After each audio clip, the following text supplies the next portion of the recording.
pistas there in Costa Rica, the highways, the 4-lane highways. I did a lot of riding there on the pistas, but that was different. And there wasn't many when I first arrived there. Most of the motorcycles in Costa Rica were like, if you had a 250 two-stroke, that was, considered to be a pretty big motorcycle. There was a few older police Harley Davidsons around, but not many. And that was it. There wasn't a lot of high performance road bikes. There was some dirt bikes that were, pretty high performance, 400, 500 cc dirt bikes, but I didn't really bother too much about those. I had a lot of fun riding my CX500 around the country, and a couple times I got caught in the middle of just a tropical rain shower, just coming down strong as can be. And I had good riding gear with weatherproof, rainproof pants and jacket and all that, boots, you name it. But it still was pretty intense riding over. Yeah, Roger that. Back in India, I think 350cc was the biggest bike, which was the Royal Enfield. And Southwest 500cc bike from Army, that was the biggest bike and was considered a really big bike. And people did not buy a big bike because one of the reasons was the gas price. It was very expensive. And people prefer the mileage. Is the first question they ask when they buy a vehicle, what is the mileage, And that was one of the reasons. And even if you're a bigger bike, the road condition weren't good enough to really enjoy it. And those kind of road, I rather prefer a smaller, lighter bike so I can get around the potholes. I would not ride my BMW back in the days over there. And now they got big roads and nice infrastructure there, so it's not a problem. So I definitely understand. And talking about the protective gears, I actually had my dad finally broke down and said, okay, you can ride a motorcycle. You got to promise me one thing and one thing only. And I said, what is it? And he says, open that box. And I opened that box and there was a helmet. They promised me that you will never ride a bike without a helmet. And boy, I said yes. And I always rode a bike with the helmet. And maybe there was a guy, I was the only guy on the road sometimes riding with the helmet.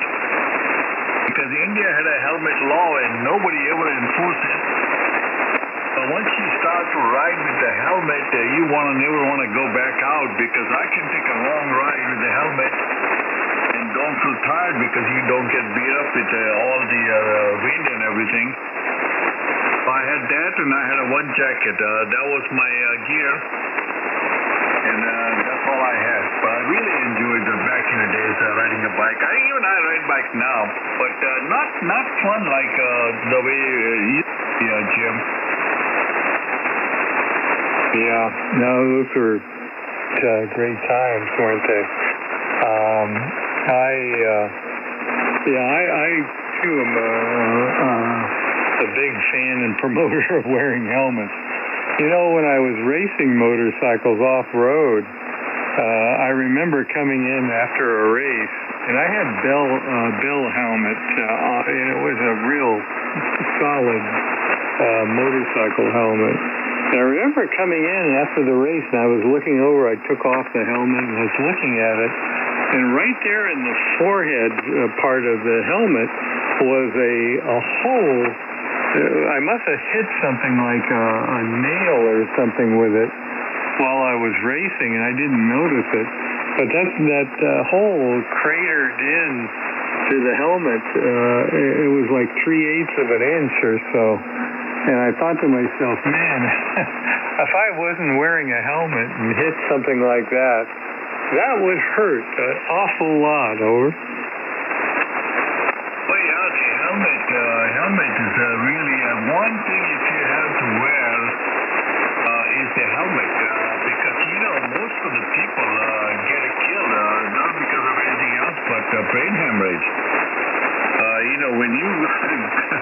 when you fly off the bike handle, you most probably going to land on your head. People don't realize that. And you can save so many lives if people start to ride the helmet. Now I know there's so many states here don't have a helmet law. But like I said, I personally would not ride bike without helmet. Oh yeah, KP2XX for IG. See, this is one of those states, Wisconsin.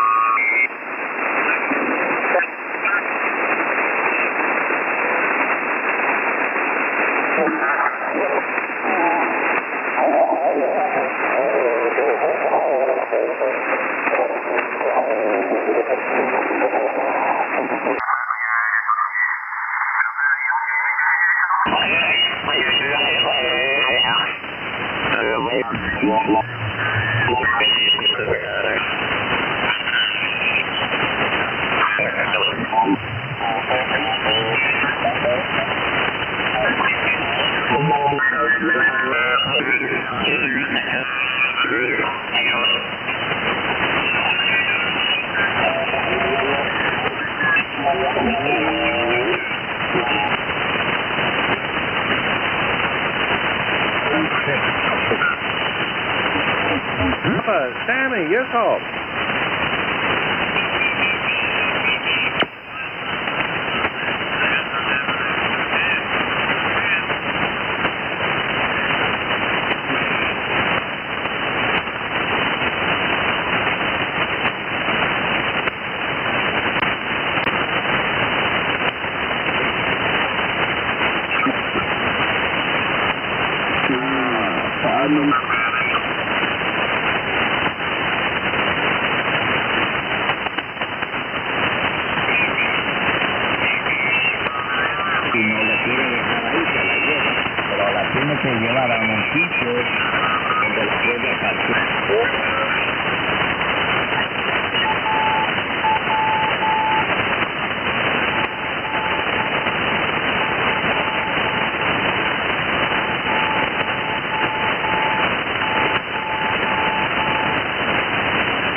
And Italy. Next,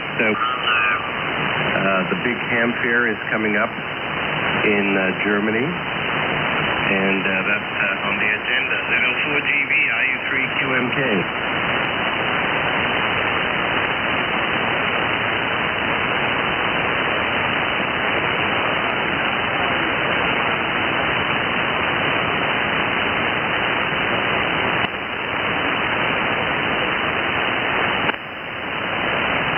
Yes, I realize that. It's getting a little cold. It's getting a little cold. I've just spoken to Tony, and he was a little disappointed he's not out on his daily walk because the temperature only 10 degrees. So that's a good winter temperature. Go ahead.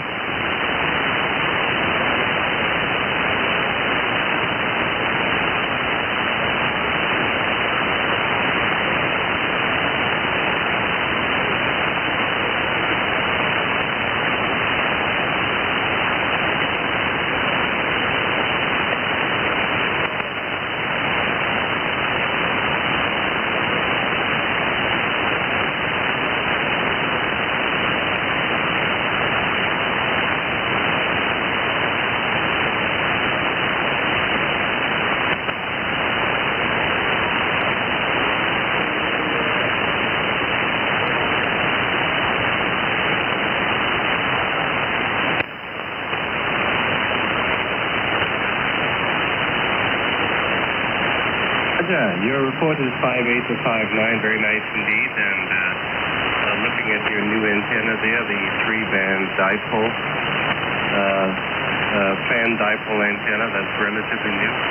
Working very well, even though it's not really high up. I think it's only up about 5 or 6 meters, I think it is. And it's written here 5 meters off the ground.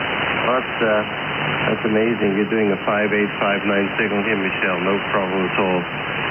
Great signal this morning. It's a few minutes past 7 o'clock. Time for breakfast here. We have friends in the house.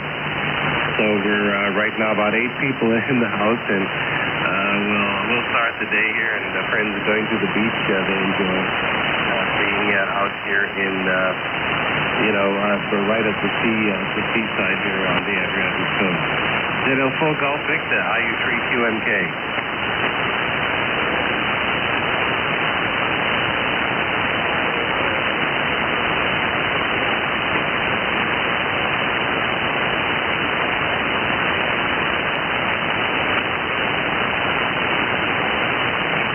I can't remember if you had it or not, but it certainly sounds very good. I think you had the ICOM 7300 last time, but I'm not sure about the amplifier. Well, it certainly helps the signal, boosts the signal. Go ahead.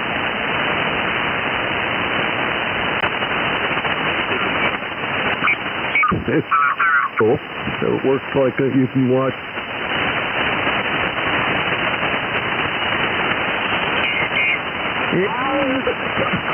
You can get some sine waves.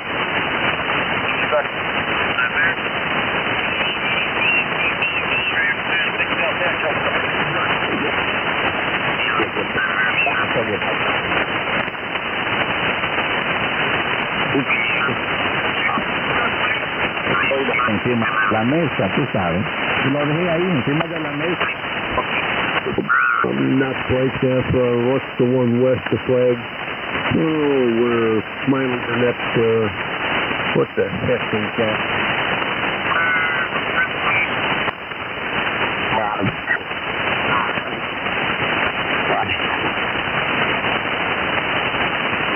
Wait, now. We got a copy on you. It's a little noisy up here, but, you're getting over the noise. No problem, Roger. Hey, Roger. We had a big bunch of red over us a few hours ago, and matter of fact, it was more than a few hours ago. But anyway, lightning all over the place, thunder, and this and that. So I didn't get on the radio till almost 10 o'clock last night because of the conditions and the weather here. And anyway, so we're still a little kind of noise and whatnot, but it's typical. That's typical on 40. But probably we're talking about maybe sometime tomorrow once Glenn gets his antenna working, maybe start dropping down on 75. You don't have no problem going there, right, Mike? No, I have no problem going there. That's where I met Brett, KK4BD, about, I don't know, 3-4 years ago. Yeah. Yeah, that's right. We've talked before down there many times. In that 3868, Fire in the Wire crew. The old Fire in the Wire. Yes. No, it's a good time. Yeah, it was. You remember that? Yeah. Yeah, it was a good time. Then Bull came a silent key, and there went the Fire in the Wire. Slowly slowly everyone just broke away. Yeah, a couple guys out there, Oklahoma guys. Another guy, he got mad at somebody. I think somebody got on him for jacking too much, and he got mad. And then Bull died, and he's had bad health. He always said, what's the name over there in Kansas City? He was getting this. He was an old guy too. So he just stayed away. That doesn't make sense. Damn, that person could kill everybody. Hold on, Station. We all had fire in the water. Killed everybody. Yeah, Charles out there in Kansas City. Yeah, I hear Cy every once in a while on 3973 Breakfast Club. I hear him out there every once in a while when I wake up about 3 in the morning. I have to turn the radio on, and I'll hear him out there. But yeah, I know who you're talking about. Yeah, that was me. I told someone how it was, man. You know, got something to say it. And I guess I hurt his feelings. Roger? Roger on that. What was his name now? I just forgot. Oh, well, that's all right. So, I take a standby here. KD9 RFS.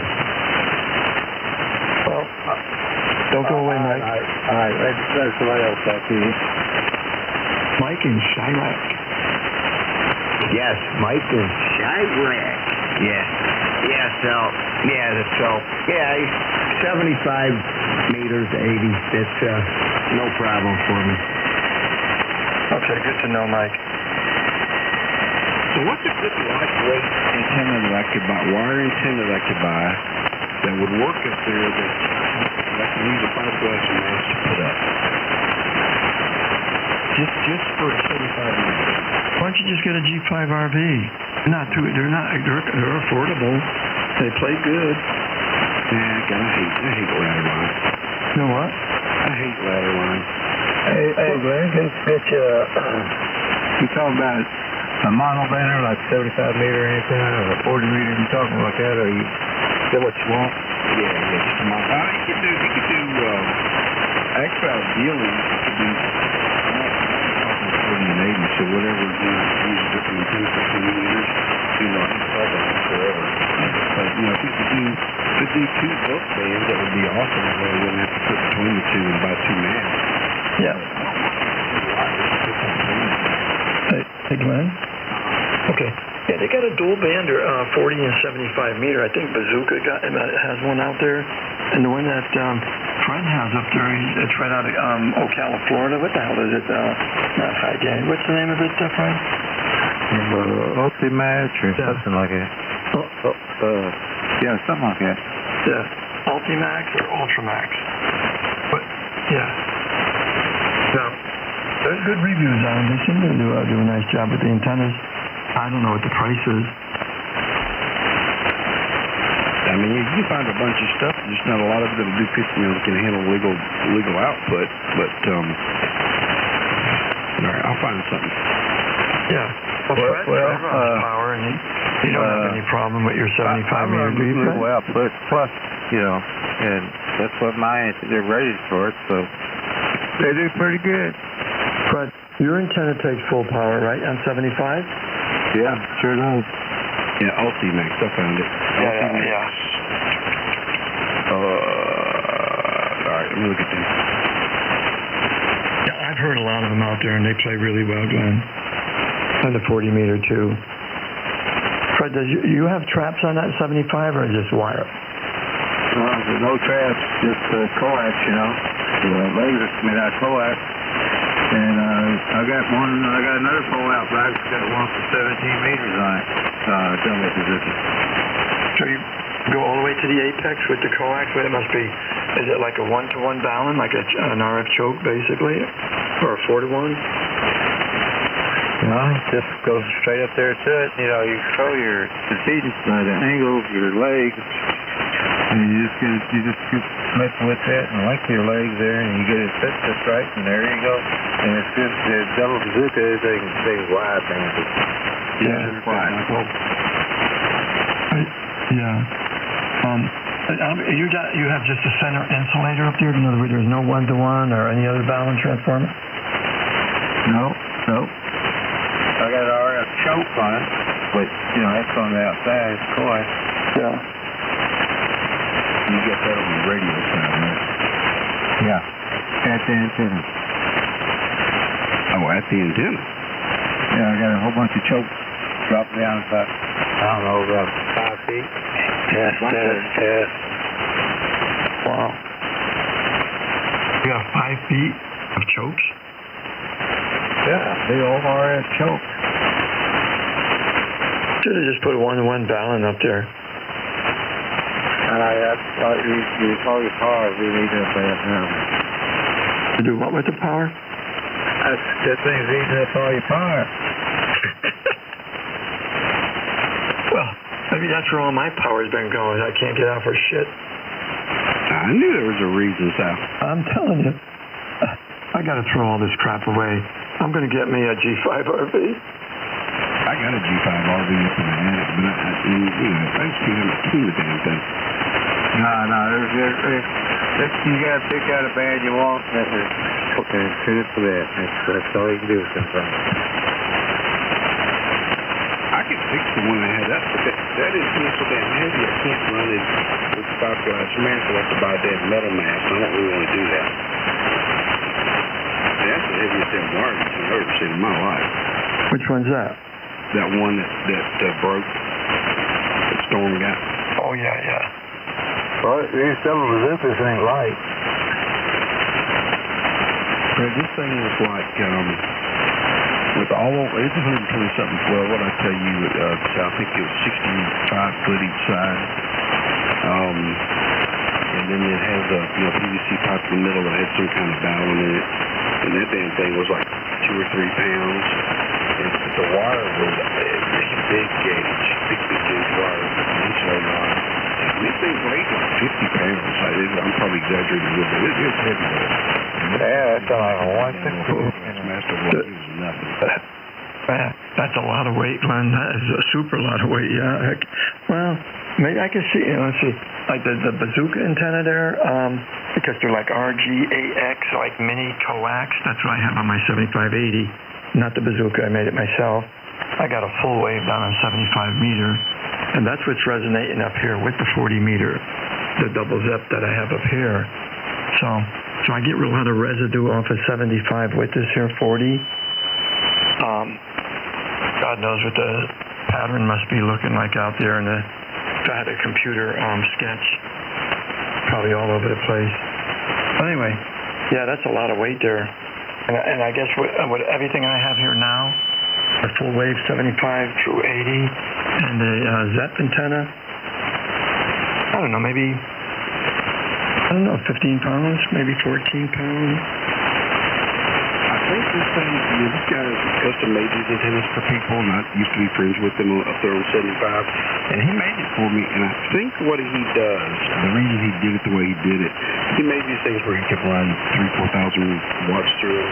I think some of the guys up there used to do that, that were out in the country, and I think that's why he built them that way. Yeah. I don't even think if I bunched up all my wire and everything and put them together with the little spreaders, they're so thin, they're little plastic, because I don't have a balun hanging up there, Glenn. I go straight up with ladder line right to the feed point, no balun, no one-to-one, no nothing up there, no insulator, other than the plate that's actually kind of like a connector point, the apex. But my balun, my 4-to-1 is down 3 feet off the ground.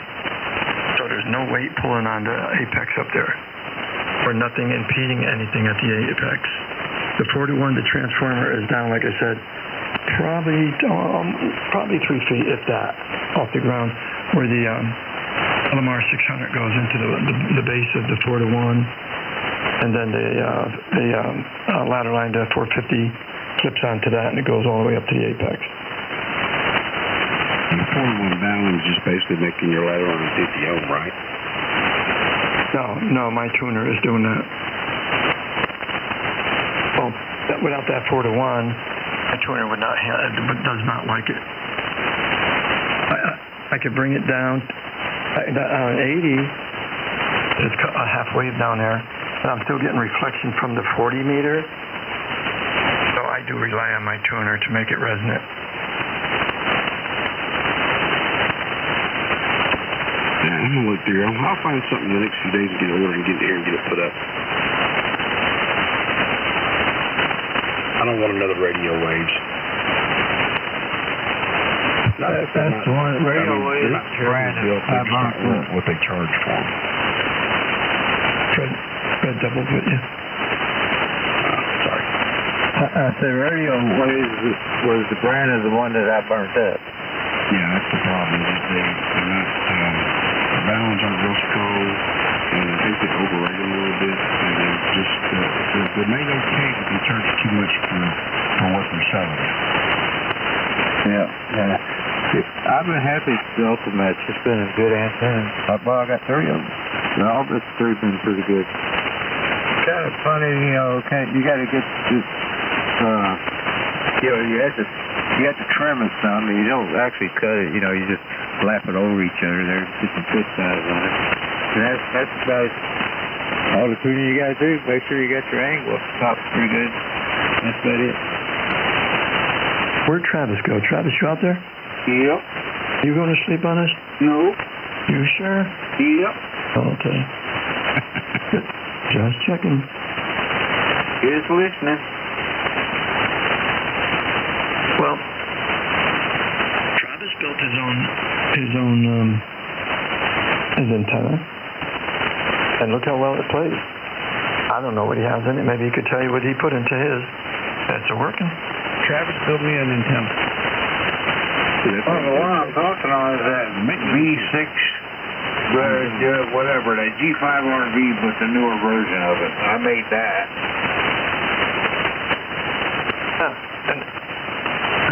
There's times he's beating me. The signal's good. Look at Fred. Fred got an antenna clipped on his. I think his ends are tied off on a 4-foot high fence up there. And he's getting signals across the country equivalent to mine.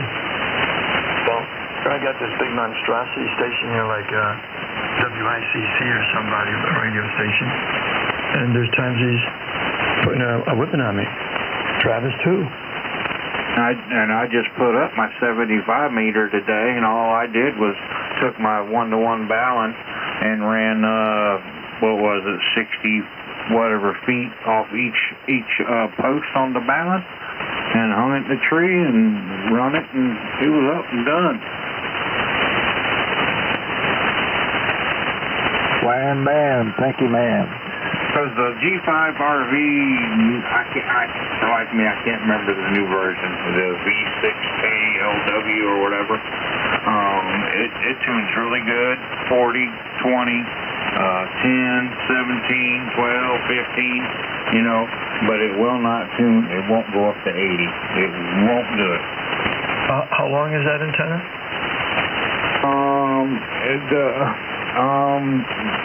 Let me pull it up on the computer. Hang on. Do you have a 4-to-1 balun? No, it's got a 1-to-1 balun at the bottom of the ladder line. If I put a 1-to-1 back here, I got 2 nice heavy-duty baluns. Not baluns, a choke of 1-to-1s. I cannot.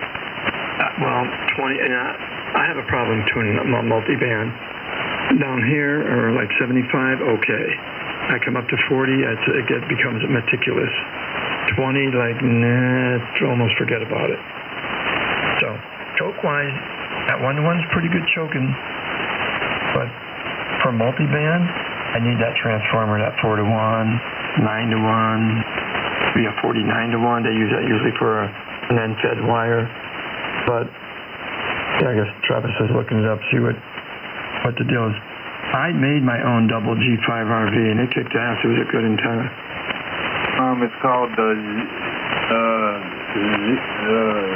ZS6BKW multi-band antenna.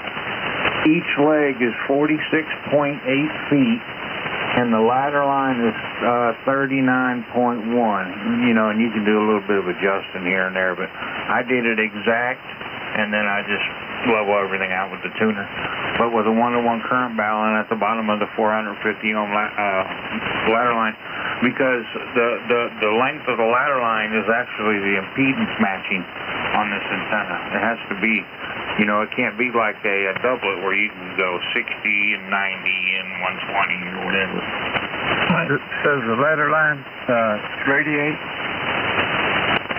No, ladder line doesn't radiate because the signal on a ladder line circles the ladder line around, and then because the two are close together and they're, you know, the impedance, but once they separate, they do. It looks like a helix. Yeah.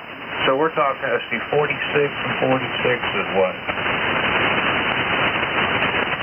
92. Yeah. Yeah, so 40, so 46, 47 feet each leg. Good evening. Yeah, I'm running that Travis as well, but I have a modified version of a ZS. Bazooka.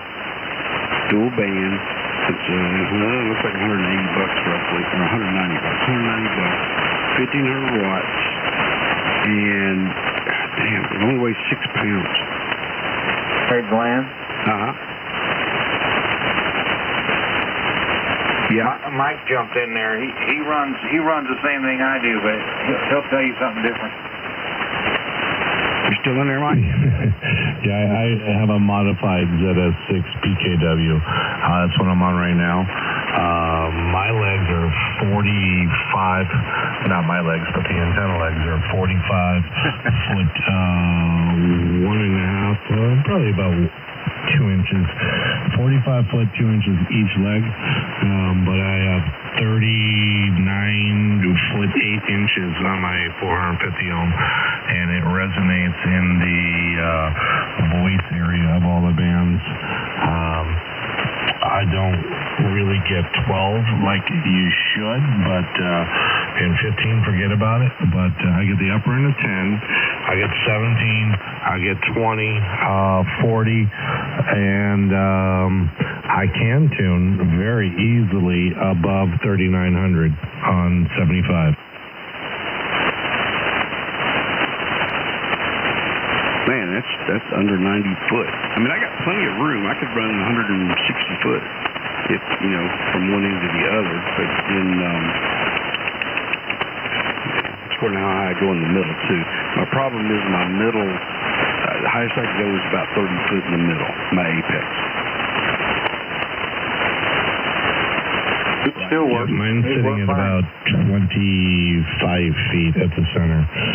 So I got a little bit of a down angle, probably about 6 foot, or less than that on each end. That just goes vertical downward. It works. It works pretty good. I've got no complaints. Hopefully you're hearing me. Yeah, what'd you say it's a copy of? It's a ZS6 PKW, just like Travis is running, but I didn't do the traditional. I did a modified version of it because, you know, that guy from South Africa, that's what it's named after, his original call sign. He now lives in England, but he did CW, so that antenna was designed to do CW in all those bands without a tuner.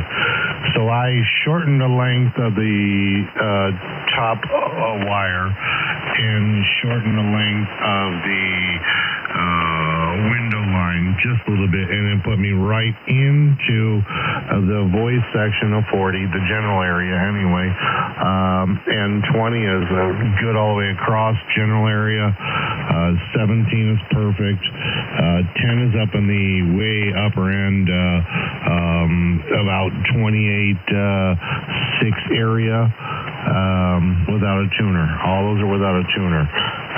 75 above 3,900 is 3-to-1 SWR, but I can hit it with a tuner and get it to 1-to-1 easy above 39 all the way to 4. And of course, you know, you don't have to worry about it because it's window line, so you're not getting any loss. Gotcha. Did you ever get your amp in?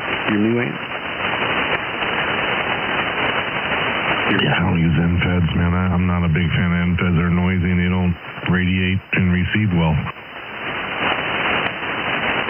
Mike, did you ever get your new amplifier in?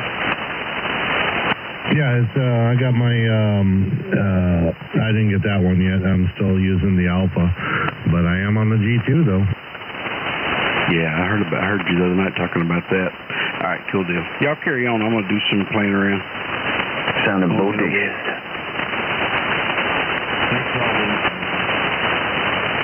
Anyway, I'll yield the floor. Pick it up, guys. I just thought I'd jump in there and say I'm running a Z as well, just a little bit different. Yield. Well, Graham, what I would do, I'd run a dipole, a 75-meter dipole. Just keep on with it. Yeah, that was my original plan. That's the cheapest and easiest thing to do. Yep. Hey, Glenn. Yeah. Yeah, just like what Travis was saying, you won't even have to rely on a tuner or cut it for the frequency on that particular band, 75. Or cut it for like 3895, 3890, right around 7580. That's kind of close to the AM.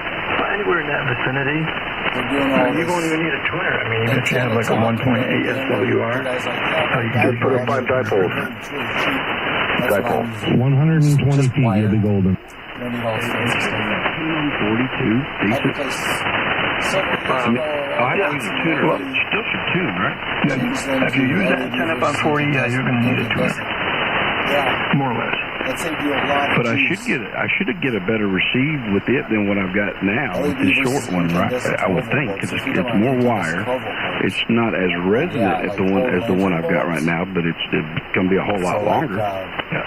Do you have a tuner for it? Oh yeah, I got a 2,000 watt tuner. Oh, okay.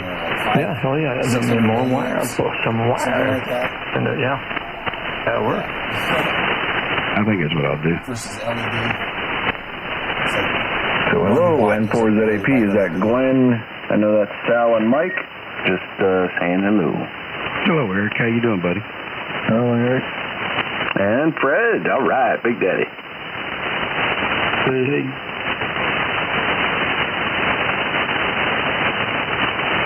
What's happening, fellas?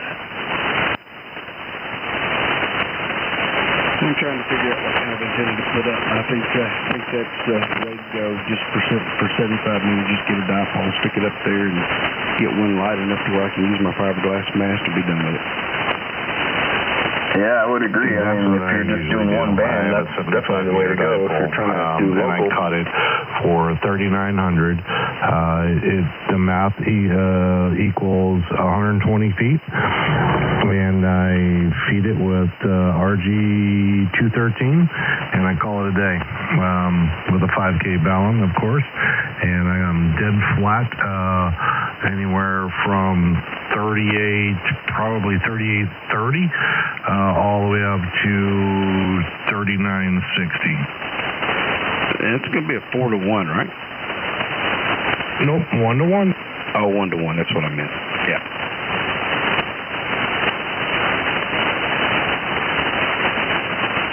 If I can't get it to do good on 40, I'll just put this antenna back up, run it 90 degrees off of it, and just flip it back and forth. AB switch. Yeah, regular monoband 75 dipole. It ain't gonna tune very easily on the 40 just because the harmonics are not conducive. You'll have to tune the piss out of it to get it to work on 40. I concur. You would think you could do it since it's shorter, but it don't like tuning 40. Yeah, I think that's the problem I had with the other one that I had. It would tune, but it didn't like it. Yeah, it's just that the impedance is so far out of whack, man, because it's so low impedance. I think mine would, I mean, I could hear okay on, I could hear 75 better with my 40 meter monoband dipole on 75 than I can with the, you think a longer wire on 40 would be hearing better, but no, the impedance is so far out of whack that you don't hear for shit down there, and it's next to impossible to tune. Even with my old MT2000, I couldn't really tune it that well. But yeah, everybody's got different tuners and different situations, but it didn't work for me.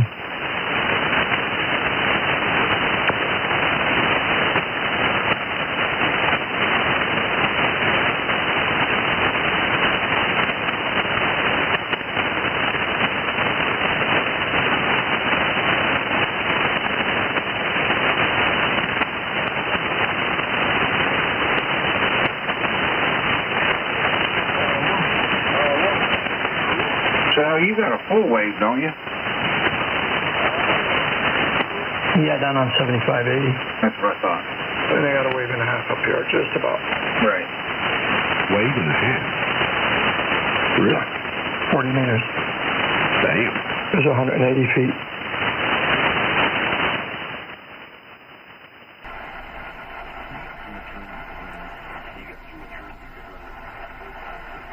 Yeah, hey, thanks, Michael Mary. Yeah, it does. It's a nice mixer, but there's you know, I can put the chirpies back on anyway, since I'm talking, I guess.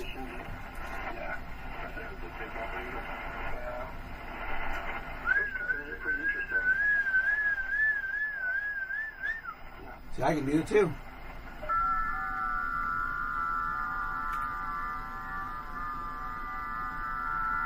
What the heck, when we're here.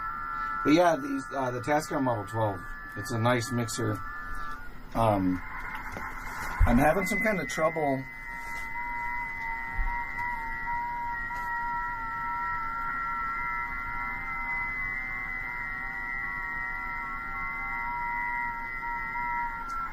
I'm having some kind of trouble with the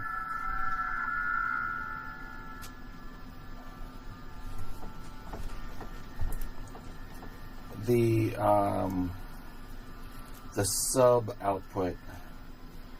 Tascam has a separate bus, left and right bus. It's the gray slider there, and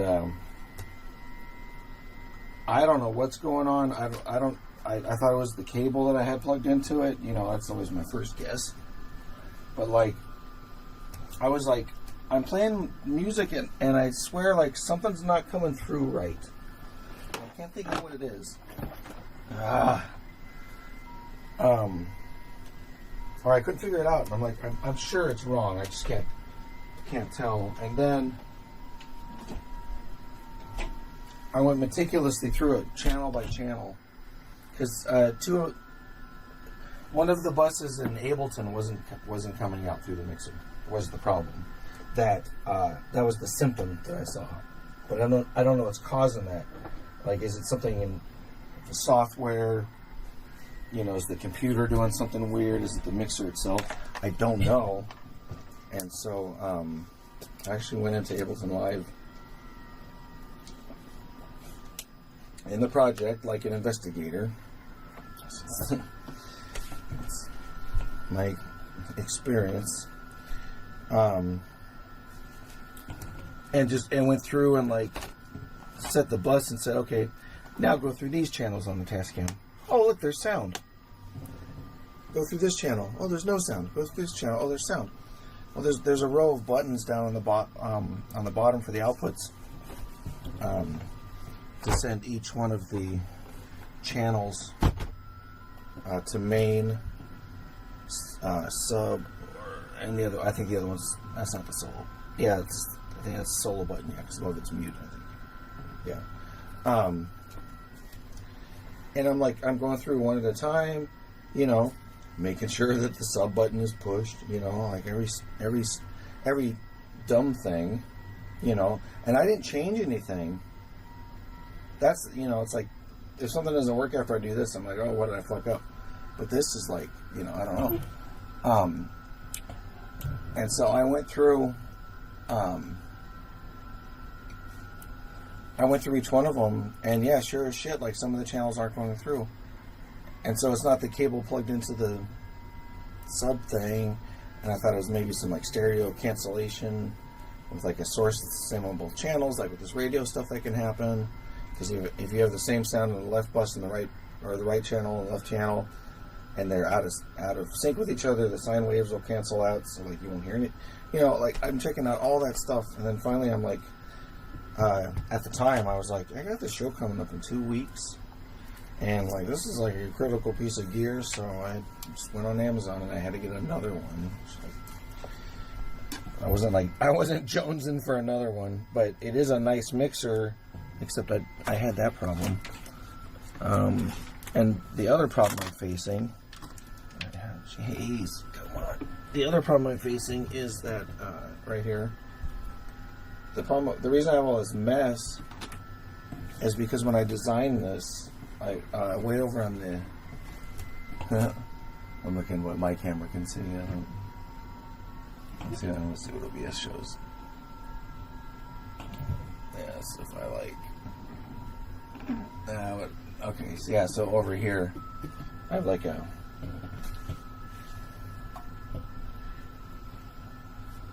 Where did I set my phone down again? Oh, I got a light right here. Alright, light. Give me a light.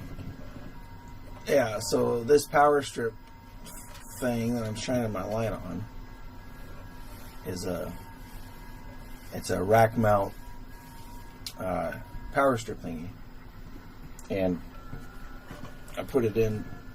I'm moving the light like it's the camera. I put it in over here, so all the power runs over onto the left hand side of this unit. So you can guess what happens next. Every piece of electronics that's on the right hand side, all of those cords and everything, all run over to here, and then it's like, which that's fine because it was like all one central thing. And I would bring this into a place not powered on, obviously, and I would plug in one cord and go click, click, click, click, click, click, click on all the power switches, and like everything will start to turn on. It's fantastic, actually. Centralized power in one place. But then what ended up happening is there's only so many power outlets, and so like some of these, instead of being like an individual thing like the computer or something, it became like a power strip. And so when, like a second ago when I said you can guess what happens next, it's like all these wires are going across all the way, and then it's like, oh, I'm out of jacks here, so I need to put a power strip in. So now I got another piece of cable coming back the opposite way, like halfway through. Like I'm not gonna keep screwing with the camera because the holder feels loose, but like underneath here is like this power strip. This power strip right now only has, I think. Yeah, right now only has this USB thing to supply power to two like USB devices that are like somewhere else inside of it, you know, like it all works, but like it's like, come on, man. And this wire, you know, this thing's got a 6-foot cable on it or something, power cable, that's now weaving its way back through the mess of cables that's also right, and it's like, you know, so I'm turning it all into what I was just working on down underneath, which is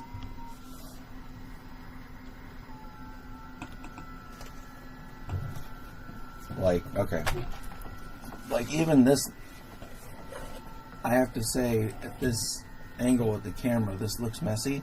However, this is just a loose cable that's hanging there. It's connected to something else, and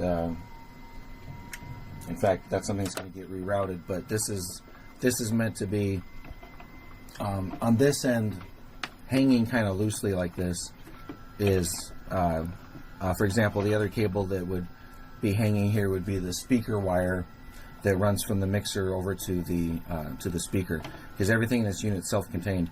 So the speaker wire wraps up into here for this one. On the opposite side is another wire for the other speaker. The wire that goes to the subwoofer also wraps up the cable for the power cable, and then all bundles up.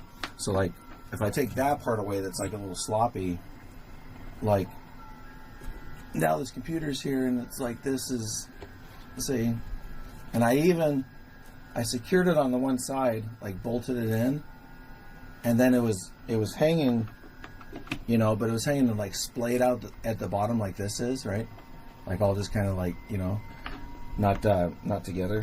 I'm gonna hold this for a second because when I look at this with the camera, I'm looking at my side, which is the high definition, like my source. But I know the frame rate, and maybe Starlink dropped some frames. So I'm thinking about right now, while like I'm at a place where I have 2 different internet connections. I'm thinking about running the stream with the non-360 with just the ham radio stuff and the voices coming over, and then when I want to do like the 360 stuff inside the ham station, scheduling a separate stream with a different that's what I should do anyway, with a different thumbnail and stuff. And so if you're a subscriber and you're like into all this stuff, but you're into like different topics, you could be like, oh, it's rush hour, I want to listen to the guys talk on the radio. And if I'm doing the stuff inside the trailer and that's the thing you're most interested in, then you would see those separate, and you wouldn't have to like kind of keep tuning into this one to see if I'm in here. I'm not trying to trick you into watching for longer, but oh yeah, let me think about that for a second.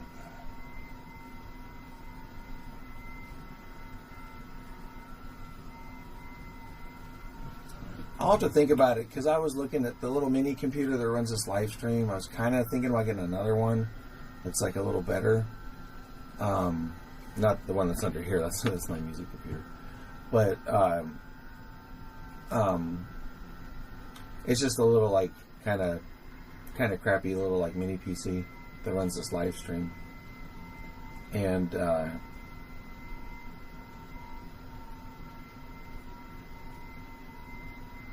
that's not so crazy.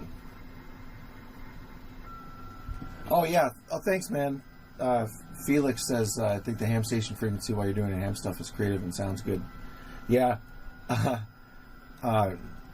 This mode, and especially the mode that's called JSA call, is musical. And if you're familiar with musical terminology, I'm not trying to like throw buzzwords at you, but audio is a frequency too, right? And the way this frequency, or the way this particular communications mode happens, is it picks a frequency, and then basically warbles it, like fluctuates it up and down slightly in frequency, which is pitch, like that.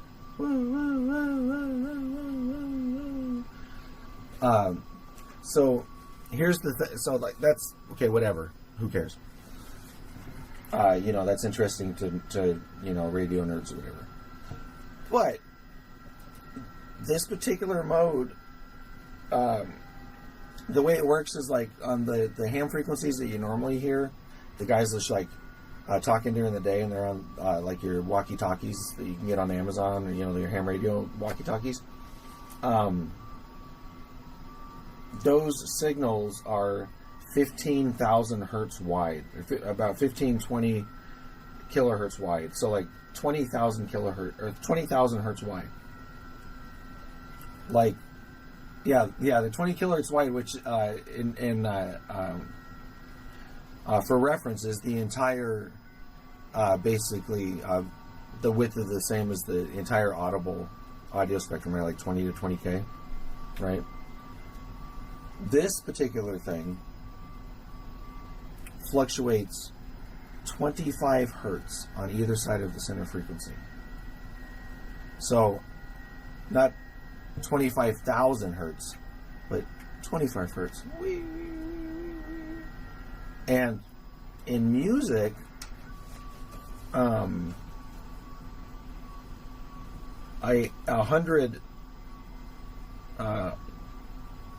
there's what they call cents, but 100 cents, there's 100 cents between a semitone.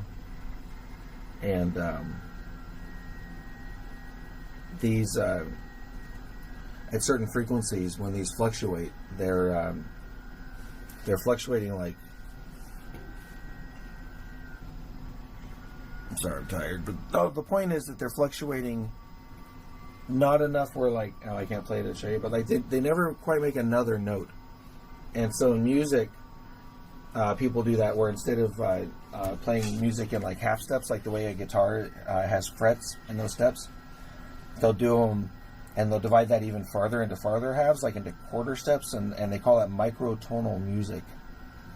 And if you want a good reference for a band that does like really cool stuff and some of it's microtonal, there's a band that you've probably ever heard of, and I'm talking to you like you haven't, but King Gizzard and the Lizard Wizard. Yeah, thanks, dude. King Gizzard and the Lizard Wizard is really cool. Yeah, so Felix, okay, so anyway, okay, I'm a computer hacker. That's my day job. And I'm not saying that to say that like I'm super smart or anything, but what I'm saying is that like there's like something really right and really wrong about my brain that like I have to like see a thing and then just and like take it apart and know how it works, and then like, you know, I'll take like a system of things and take it apart. But the other thing is I discovered this eventually in life, is like I approach, like I'll take a system of a thing, and then the way I come into that system to do a thing, I guess this is a hacker thing, and I don't know if it's my experience with the job and doing computer forensics and that kind of stuff that kind of made me think a certain way, or if it's, you know, what makes me good at my job is because I already thought a certain way, you know, like I don't know, but I approach everything like basically completely backwards from the way everybody does it. And it's like, I'm not trying to do that because, like, trust me, it would be so easy if I was trying to, like, you know, do things like the regular way. But like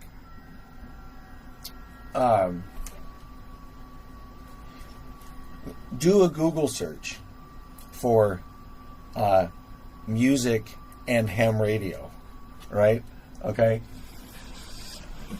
Do a Google search for music and ham radio, and every single listing, FCC port blah blah blah, it is forbidden. Because everybody, if anybody asks for like HF radio, which is what this says, or shortwave radio, and music, what are they asking about?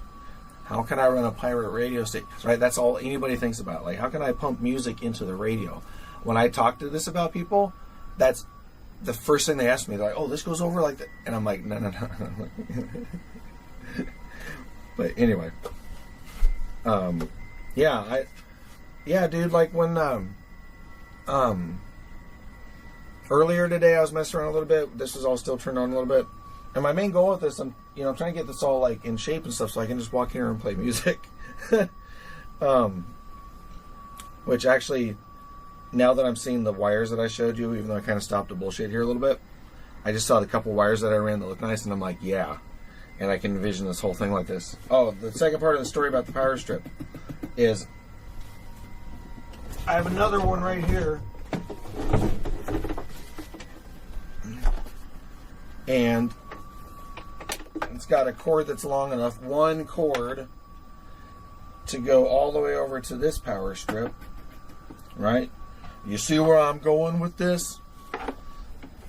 And so I can mount it over on this other side here, and then I can decide, all right, this thing is on the right side, it goes over here, bundle up that cord, make it as quote-unquote short as possible, plug it into this thing. This side, plug it over there. Actually, it fits the whole thing. Half of this unit's green, half of it's purple, and there's another half of this unit. But yeah, anyway, so earlier today I was messing around, and like the Usenet was on, and like the kid that runs that, oh cool, it's got USB ports on the front. I didn't remember that. That's useful.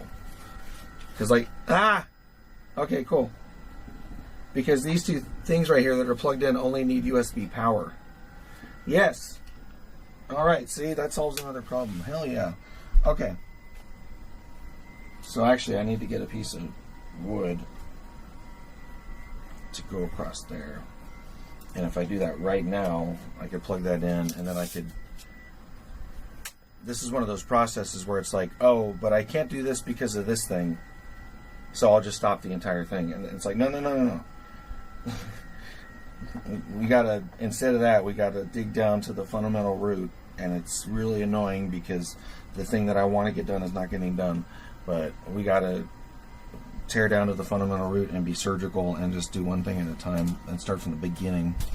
And because starting multiple things and then stopping them and never finishing anything is the illusion of doing things. 10, 11, about 11 inches. Okay, 12 inches. 12 inches is the most. Okay. That's what. Come on, Michael Mary, where are you?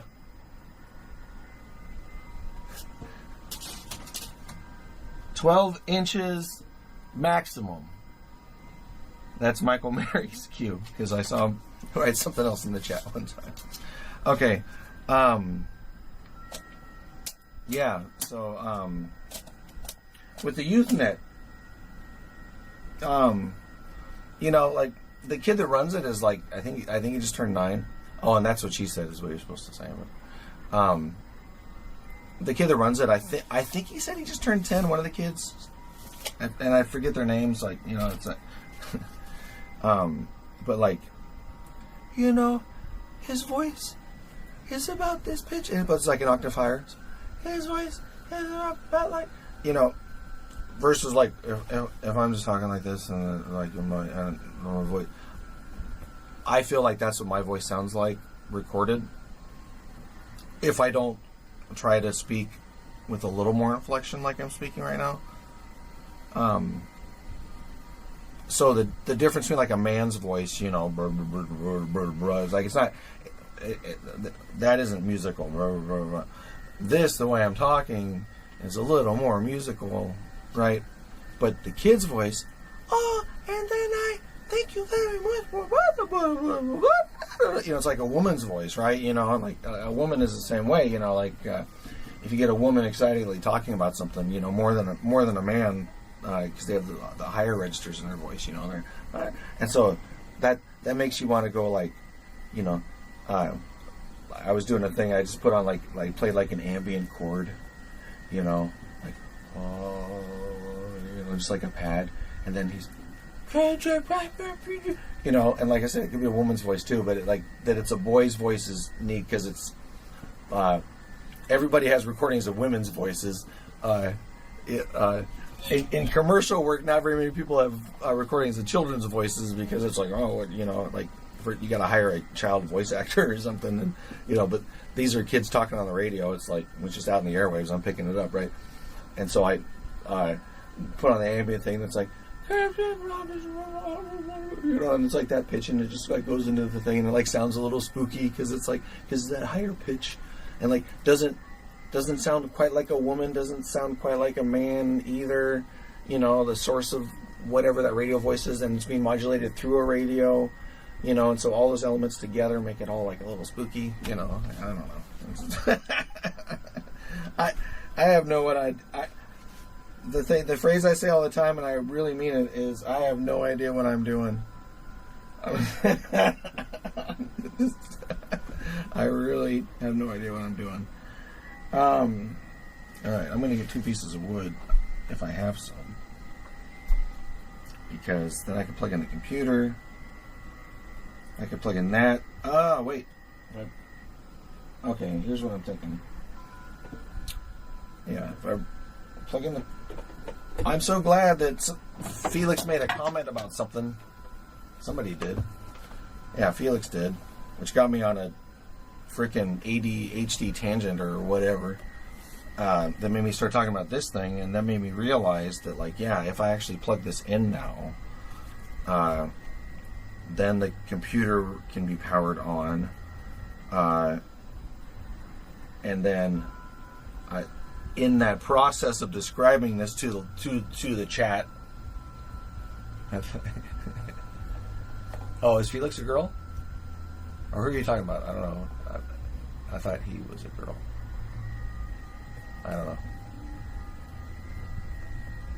Oh, well, okay. I'm not sure who the he is that you're talking about there, Michael Mary. In the process of describing this to the chat, which is a weird kind of sentence for me to say, because, like, anyway, an action that I would have never done if I was just in here by myself listening to music and, like, doing this, I discovered that as these USB ports on the front. So that really made me think, okay, if I mount this right now, I'll put this up, because earlier I also describing to the chat, I was talking about how this one power strip here is only powering these two stupid USB things. So I'm like, bam, plug that in, plug those in, and then it's like, okay, where do those cables go? Left side, right side? Start routing cables, right? Because that's the catalyst I need to get started with everything. That's the root thing. But yeah, until I do that, I'm just separating wires, and I'm not really making any good final decisions on anything. Yeah, cool. Oh, right. Yeah. No, it's Grayson, I think is his name. Grayson. Yeah, I think they're all boys. But yeah, that's the thing. They're like, I don't know if the word is pubescent or prepubescent, but they're not. Their voice hasn't started. That. I'm not making fun of them, but I remember when I was that age and like,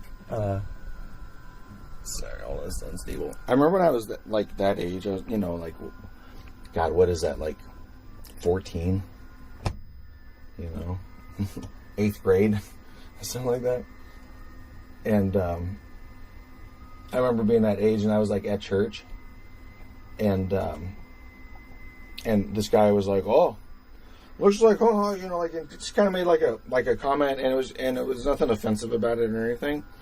And I assume everybody in this is an adult. Yeah, see, dude. Yeah, okay, Felix gets it, man. That's okay. Okay, that's my favorite thing in the whole world. In this particular thing, is just. Or I'll move the camera around again. Slow, okay. So, my favorite thing is like when the voice comes on, I'm just dicking around, I'm just doing work or something in here. And a voice comes on the VHF side, and I can trick one of the hand controls. Yeah, and so here's the thing, Felix, is like, I don't know how much you're into radio and stuff, but like, when I hear it, I'm hearing the call signs, and there's a net control, and they're calling into the net, and, I could tell you who's in charge, and, what they're talking about, and all that kind of stuff. But to, like, most people, right? Most people just hear, Kilo, Bravo, right? Like, that's what it sounds like to normal people. And so, like, if I can pipe that into a thing, it's like, whoa, what is this? Are these Russian stations? Like, people have no idea. So, on the station here, I have these hand controls, these theremins. So if I back up, oh yeah, 360 view. So there's 4 of them. I'm missing a purple ribbon, but there's 4 of them. You know what? Since you guys are here and you two are hanging out here, see, this is the thing. This is my whole thing. I got 2 people. I think there's 2 people watching. I can't see the YouTube thing, but I see 2 people talking to me in chat. So I'll give you guys, the 2 of you who are watching, I'll give you the insider freaking scoop on some of this, the little the dime tour or whatever. So 1 hand control, 2 hand control, 3 hand control, 4 hand control. I cannot demo it for you right now because it's one of the things I'm in the middle of rewiring. So this one right here, the way. Oh, actually, wait. I'm being dumb because I'm looking at a flat view. But if I'm gonna hold the camera like this for a second. And if you're watching in the 360 view, you can kind of like spin around. and you can see that like it's in a half circle, right? So I'm going to start moving the camera again. It's in a half circle, and there's another half of this, so it goes completely around me. And a buddy at work sent me a picture of one of those things that babies that you put a baby in, where they can like walk even if they can't walk. Even if they can't, the baby thing, and he sent me a picture of that because he said that's what it looks like, and I thought that was funny. Okay, so it says 3. I don't know what that means. Oh, 3 people. Thank you. Thanks. No context. Okay, cool. 3 people. Okay, so this hand control here. I'm usually standing over here. I have left hand. I can move my body around like in this kind of motion. Or, I can use 2 hands. I can put my arm between 2 of them and do things. I've reached over to the one on the right-hand side while I lean my entire body over and like put my head down by this one. So this one right here controls the drums. Thanks, Michael. Michael Murray says, 3 people on the chat. This one is drums. I'm going to skip this one for now. This one is the vocal channel. And so right now that ham radio stuff is going through the vocal channel, but that shares the vocal channel with, if I have a loop that I've assigned to go through the vocal channel, like say it's a sample of a voice, or if I put ethereal parts, like high-pitched wispy parts and stuff sometimes through this. And depending on the choreography of like how I'm kind of like sort of DJing it, if you will. This is the voice channel, and I can modulate things on the voice channel, so I can do it with the ham radio. But it's also my microphone, like not the camera one here, but like when I have my, when I'm doing the music stuff and I have that, so I can do that with my voice. So the same way I can make them go like, hello, rah, rah, rah, rah, rah, rah, I can go like, hey, like that. So this one over here does similar things that the other ones do, and like I said, another time I'll demonstrate when it's turned on. But this one does this with all non-drum and non-vocal instruments. And so that's something that I know in my brain when I'm doing all this stuff. This one is much more complicated. It isn't super complicated, but the idea is a little more complicated. So they have a horizontal and a vertical sense, right? The way this is set up is on the vertical plane, and I'll put my hand here. So as I go from like, this is a MIDI controller, right? So as I go from like 0 to 127, 0, 127, 0, 127, a series of things happens, okay? Right now, if the music was playing, all the music would be playing and everything's going. As I bring my hand down like this, it mutes the instrument track, but everything else keeps playing. So drum keeps playing, bass keeps playing, vocals keep playing. I bring it in further, and it, let's see, it mutes the bass, so then it's just drums and vocals.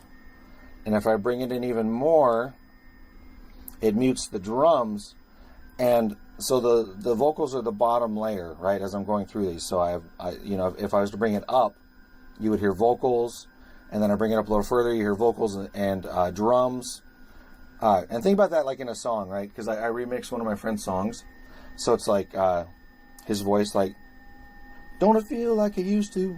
Stumbling into something and right? So he's singing, right? And then as he's singing, I can loop that. And then as he's singing, I can bring it up a little bit. And then it's like, he's but then it's like the drums are there now, right? And then if I bring it up a little further, then bass comes in, right? And so you're building this whole thing in that, right? So, going downward again, stripping things away. What's also happening as it moving through and those different instruments are getting muted is the voice is slowly being sent farther and farther into like a reverb and delay wash, and as that gets stronger and stronger, the what's you call the feedback on the delay, how much of the delay feeds back into itself, so it becomes like a permanent loop, that increases also as I get further into it. So if I get all the way in and do this, then all you would hear is the vocals going, rah, rah, rah, rah, rah, rah, rah, you know, like, I can't do it with my voice, but like washy, but then like, you know, just like repeating, but like really, really so washed and reverb that you can't even hear those articulations that I'm talking about. And if I bring it out, then it's like, and then so you start to hear the actual words. By about right here, the drums are already in, bass is in here, and so I have like I say a bit, but you know, because it's all performance, right? So I have a part where I'm remixing his song, and I can let him sing, and I can modulate the voice and do all that stuff, and then I bring my hand up, and so it's his vocals and bass and guitar, right? So it's all the elements that you really need for a song. And so he's doing the thing, and then I let that play through, and then I let it loop again, and then what I do is I bring my hand up, and I can't do it fast because you wouldn't see it on the screen because the slow frame rate. But as the song's going along, I'll suddenly bring my hand up, and I bring it up right when there's a guitar part in the source audio. And so what happens is I'm basically unmuting the guitar part every once in a while. And so I can like rhythmically essentially play a guitar part that's based on the original song, but you know, rhythmically I can do it different than what he's doing it by moving my hands, right? So that's a little tour of those things. But yeah, the ham radio stuff all goes through the voice one. And that's my favorite thing in the whole world, is just to like walk over there and just hit that button and have it go, you know, KJ5K, like, God damn, it's 1 a.m.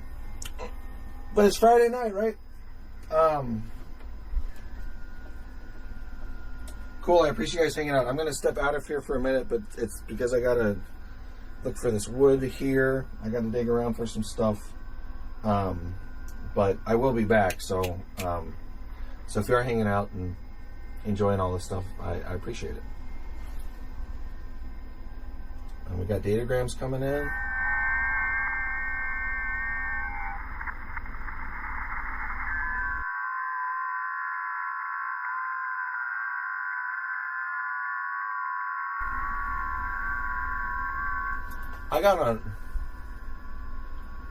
I got on right away this evening, and like there was like a station in Europe, there was a South American station, and then the after I transmitted, oh yeah,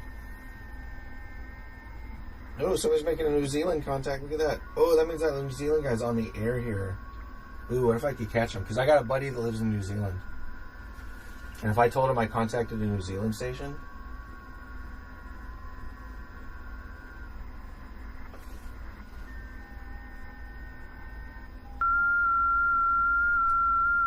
TM86RAF. Let's try to call that. Where's that station? I don't know. That's weird. That's a weird call sign. Who is that? ZL3TX. I'm just gonna find him and call him.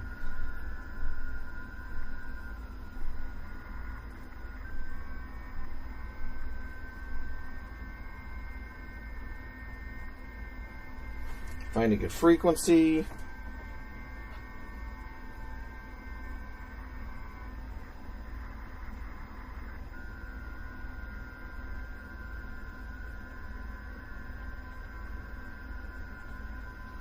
I'm going to squeeze in right there. ZL3TX.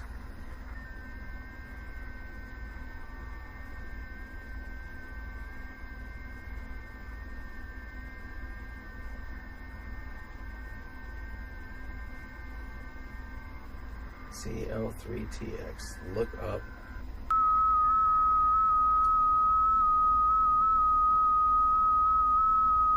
Somebody else is calling him. I'll call him too. I'd really love to tell my buddy in New Zealand that I made a contact with a station in New Zealand. That would be so rad.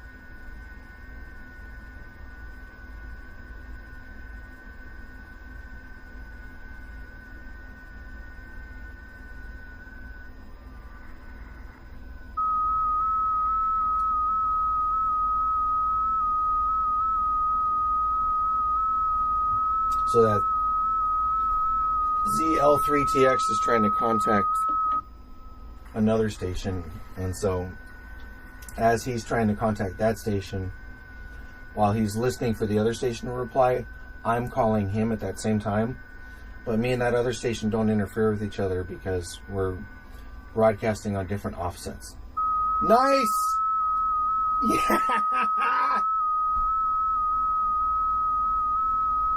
All right, let's see if we can do it. There's about a 4-way handshake that has to happen. He says R-04, which means I have a really good signal. He's kind of weak to me, but that's okay. We obviously got the message. I'm sending him back R-16.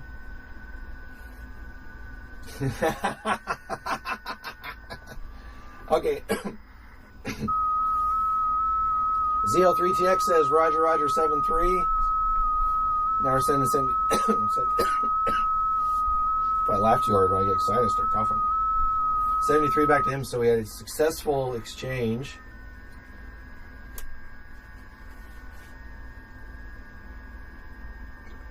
Photo, turn around. Boom, boom.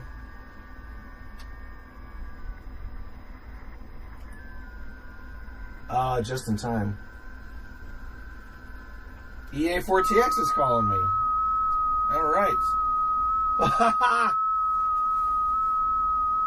All right. So what just happened was, that station in New Zealand was trying to call somebody in what do you call that? In the in Panama and all that, Cuba and all that stuff, the Caribbean. So he's trying to call somebody in the Caribbean. At the same time, when he's waiting for an answer, I'm on like an adjacent frequency saying, hey, do you want to talk to me? Do you want to talk to me? And not interrupting, because it's a computer. You can look at both at the same time. Because, like I said, you can do both at the same time. Because what just happened was, as he and I were having a conversation, another signal that's even weaker, and we're not quite making a connection, but we'll see. He's Roger, Roger, 7-3. A station in España.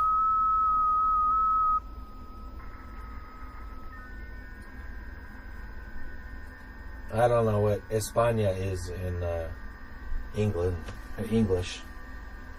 Maybe it's Nigeria or something. I don't know. I can't figure out. España. Nice. Okay, so the station in the Caribbean, or the station in New Zealand, is trying to call this guy in the Caribbean. At the same time, I'm like, hey, I'm also here. I'd like to talk to you. Okay. That guy answers me. We do the little 4-way handshake, conversation thing. Guy in Spain hears me. He's one of these cyan lines here that, all these stations that can hear me. He hears me, and then as I'm wrapping up with that guy, I'm not, I'm done. And he's like, hey, me too. And so then I answered him. So I reached out to one. The other one was somebody who reached out to me. But in the course of 2 conversations, I literally had an exchange, a communications exchange, direct, no internet, sending fucking electricity up into the atmosphere. From Texas in the United States, way down south in the United States, all the way to New Zealand, and then whoop, all the way, flip the other direction, whatever direction that is, on God's beautiful flat Earth, but all the way over to Spain, and look at this map. Like, I don't know, man. Like, I think the graphics these days, like when I was younger, I got my license when I was 14.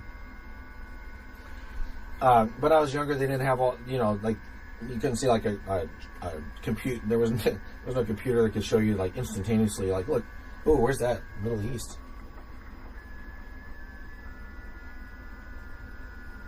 Okay, I was joking about España, but some of these are in their native language and font.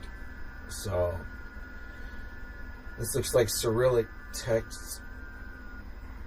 So I'm guessing it's one of the what do they call them, the Slavic states, like one of the former Soviet states.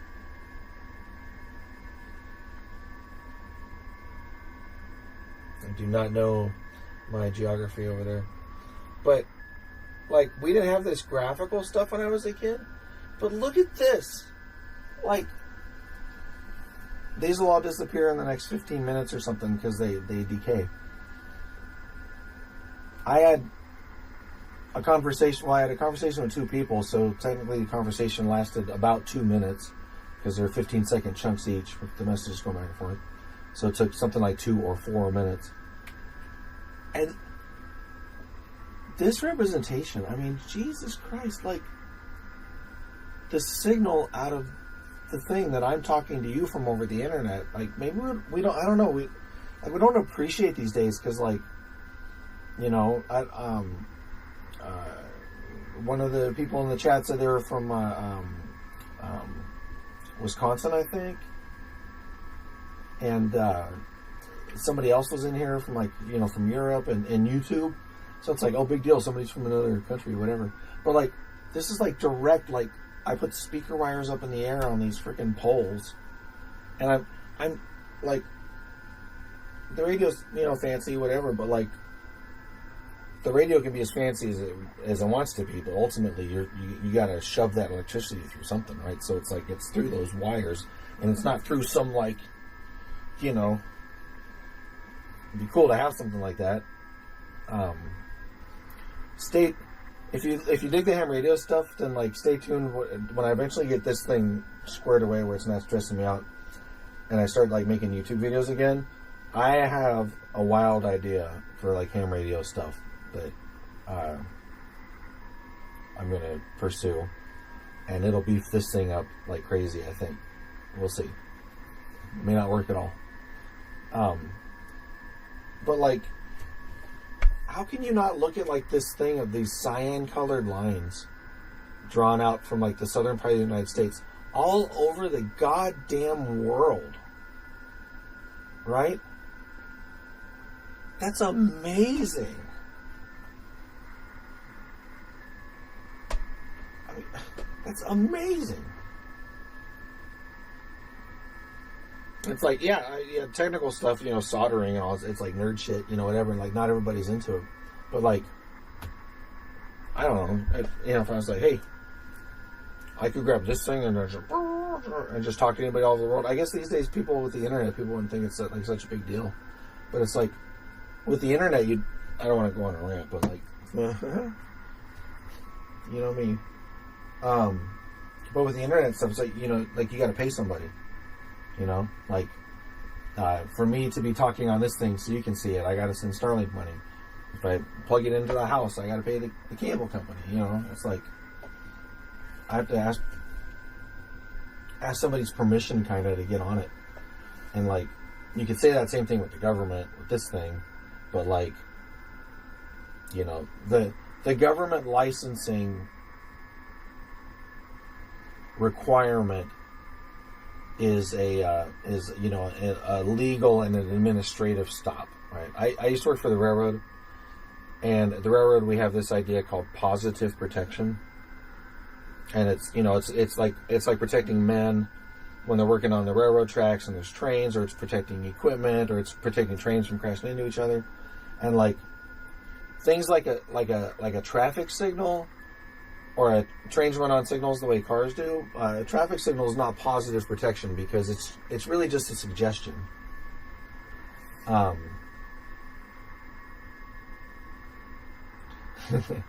Oh yeah. Felix, I'll make another video about the theremin things because I want to kind of do a little tour of it. The lady who invented those lives in England, and she made some videos on it. She actually designed them for a different use than what I use them for. And I was like, hey, do you think it could do blah, blah, blah? And she's like, yeah, you can use it for this other thing and, this and that. And I was like, okay, cool. I'll buy one. And so I bought one. And then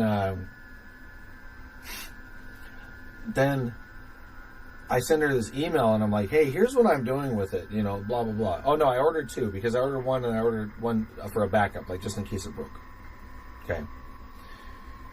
So, and I sent her a thing back. I'm like, here's what I'm doing with it, which is different because she built them to be basically a straight theremin, like, which is really cool. But like I use them as like modulators and stuff, right? This gal that made these, she sends a Michael Mary says about the previous subject that I got off on a tangent from. The internet uses equipment that needs things to operate. Radio only needs an antenna and power. It's like, yeah, I stepped out of the trailer the other night and the entire neighborhood's power was out. Michael Mary was here, I believe, and I was like, let me conserve my battery because I'm running the air conditioner in here and this and that. It said I had 15 hours of battery, but like maybe the power's going to be out for a week, who knows. And it was during the work week and maybe I have to sleep in here for a couple days, But I thought just for a minute, let me crank this thing up to 100% power and let's make some calls and then let's see how far the signal gets out and stuff. And I did, and I contacted a station in Europe. And it was the coolest thing because it's like the camera's running, and I'm like, yeah, look, we got it on camera. That like 100% battery power and like no connection to anything. It's pretty cool. But God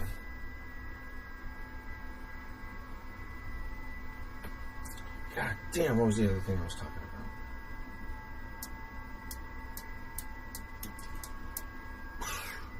about? Okay. Wow. This is a distraction from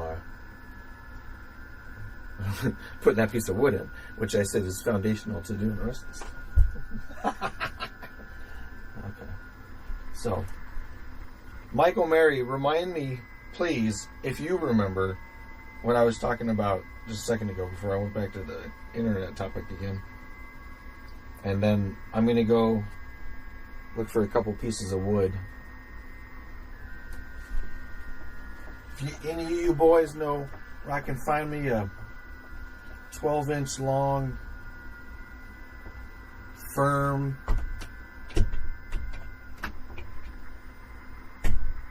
piece of wood, I would appreciate it. Unlike most guys, I don't care if it's wide and flat. In fact, I prefer it in this case. Let's go.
All right.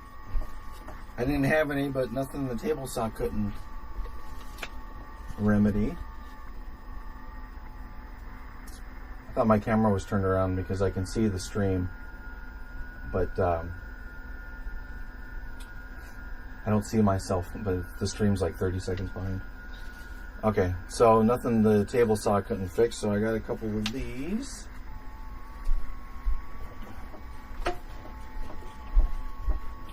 And these are perfect.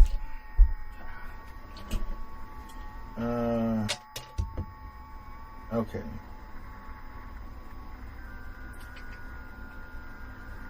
I need what everybody needs. A couple long screws. So I'll be right back. Again.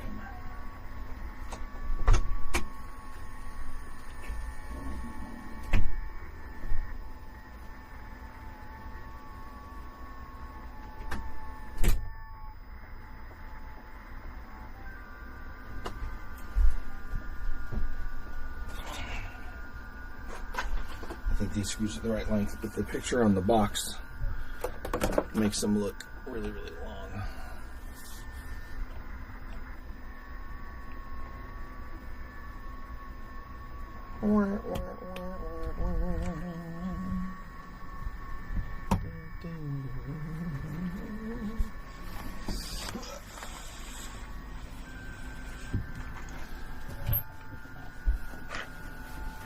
Michael Mary says, message retracted, but I saw what it says. I saw. Yeah, alright. Look at that. First person view. Yeah, so like, look at...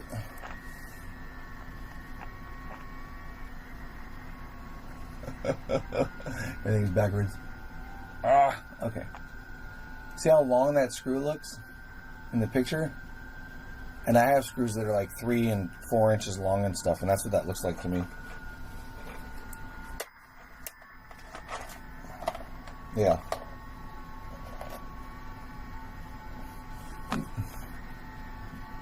Tell me that's to scale. Like the head on the drawing is about the same size as the head of the real screw, right? What a dumb drawing. Because this is actually right. This is exactly, yeah, this is exactly the screw I need. I was just going to go in and spend a half an hour looking for a box of screws that are this exact length for this whole box of screws I have sitting here. Woo! We're rocking and rolling now.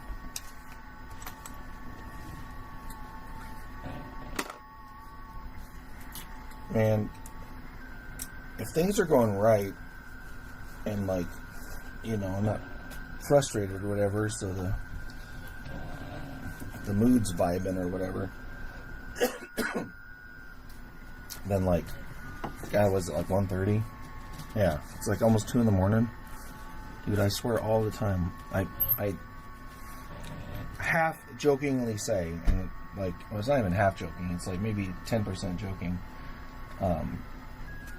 People are talking about their music or whatever, like people that I know who play music as well. I have a lot of good friends who are musicians, and they'll be talking about this or that of their music, and then I'll be like, yeah, I'm like 2 a.m. vibes. Like, that's my whole thing. Like, I would never want to play my music outside at noon. If I'm in this trailer, it isolates me from the rest of the world, so it can be dark in here. It can be nighttime. It can be cool/cold and nighttime. So like in here, it can be always like a cool, you know, fall evening or spring evening, as far as I'm concerned. And it can always be like 2 in the morning or whatever. But it's like, yeah, even like my show on the 28th. It's like, we'll have E-Rock, and then Chelsea, and then me, and, like, I told E-Rock, or, well, the point is, in my whole thing, my point is, like, I won't make a single peep of music while the sun's up. at that show. It's like with the timing and stuff. That works out perfect with them playing and everything because I think the sun goes down at like 8:30 or something. So they'll still be playing when the sun goes down.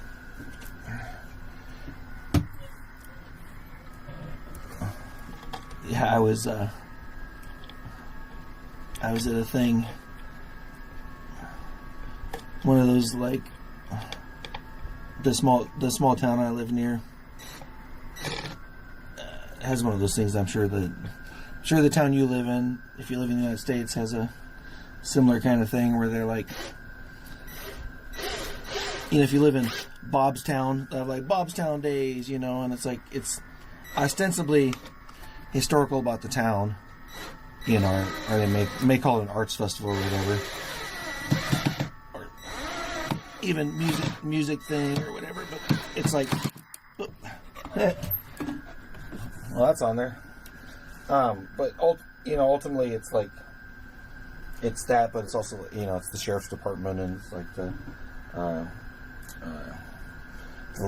the ladies who sell Scentsy and like whatever.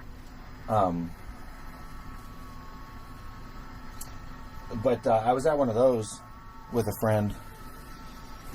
And this freaking guy was like there, like right in the middle in like the hot sun with this like DJ booth thing set up. And it was this hot freaking Texas day. Like it was miserable. And I'm talking like, I don't know, 1 PM. Like, it's not a nice time to be outside. In fact, one of my friends runs a like a bounce house business, and she had like the bounce house things there with like the ones with water in it, So like there were like people's kids there, and so the kids could like play in the water and stuff. It was like that kind of day, and so like in the middle of all that, so like some people outside have booths. And then there's like there's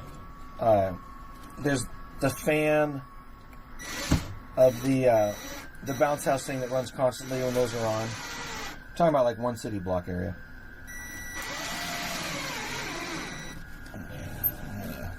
Make sure that measurement's right before I get too committed to that.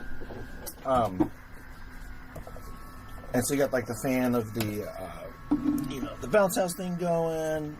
And then you got like the cacophony of, little boys and girls, screaming, as they go down like the slide and everything, and blah blah, and everybody, and people talking and whatever.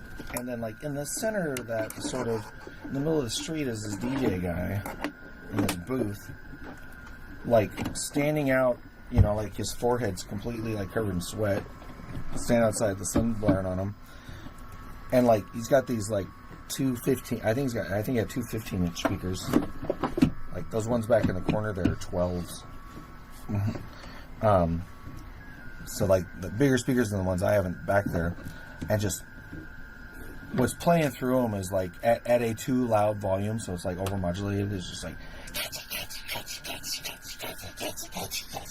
like whatever, like that. Like that's what dance music sounds like when it's too loud.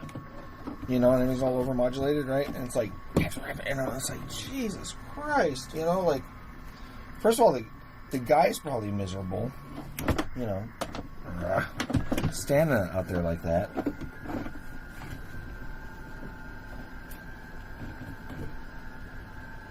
What just happened? A fan for some reason just turned on and turned back off, but I don't know what it was. This isn't... Okay.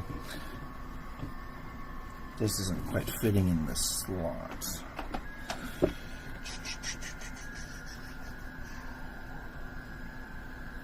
So I have a couple options. Okay, let me see. What's stopping me here? Okay. First things first, is my measurement right? Will my measurement work?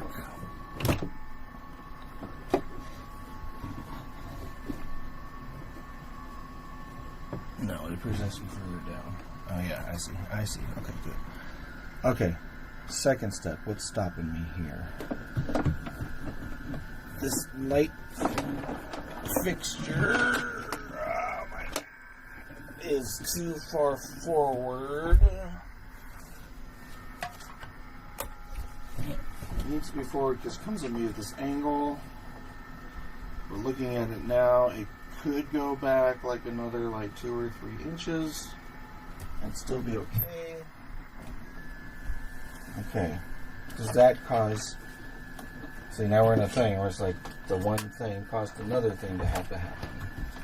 And if I just give up on it, I won't move the light bar. Then I won't have room for the power strip.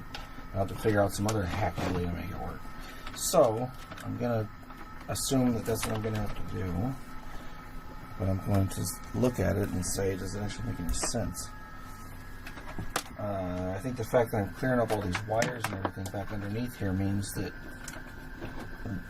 whatever mess I'm shoving this slightly backward into is not going to be there anymore.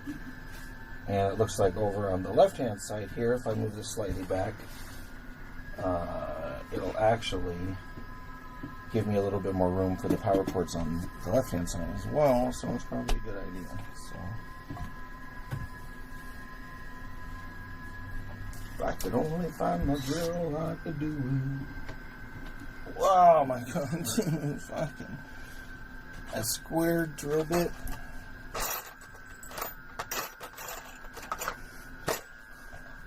Brother.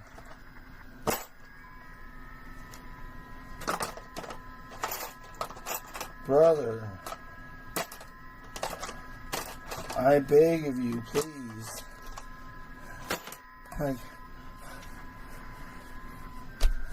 I'm not really frustrated, but it's like, oh my God, I'm going to start getting tired here in the next 20, 30 minutes probably. And it's like, of course, if I didn't spend so much time talking about it, I might get done a little faster. But, I want to put in the power thing because that's going to solve all these other problems. All these things I was doing are being held up and stymied by this big mess of cords, which can be fixed by splitting this in half, running the power cords for this half over to here, tidying everything up as we started to make progress over here, making sense of which things are on which side so we can start clearing out more of these wires. It all boils down to putting that power thing in there. Okay, so the project of cleaning up the wire thing got stymied, got held up by the fact that I need to put in the power thing. Fine. So now I've tried to put in the power thing. Now I've discovered that there's a step beneath that, which is moving this light back slightly. That's why I took the time a second ago to be like, if I move the light, then, because I want to make sure that I'm not, if I can avoid it, opening another thing for myself.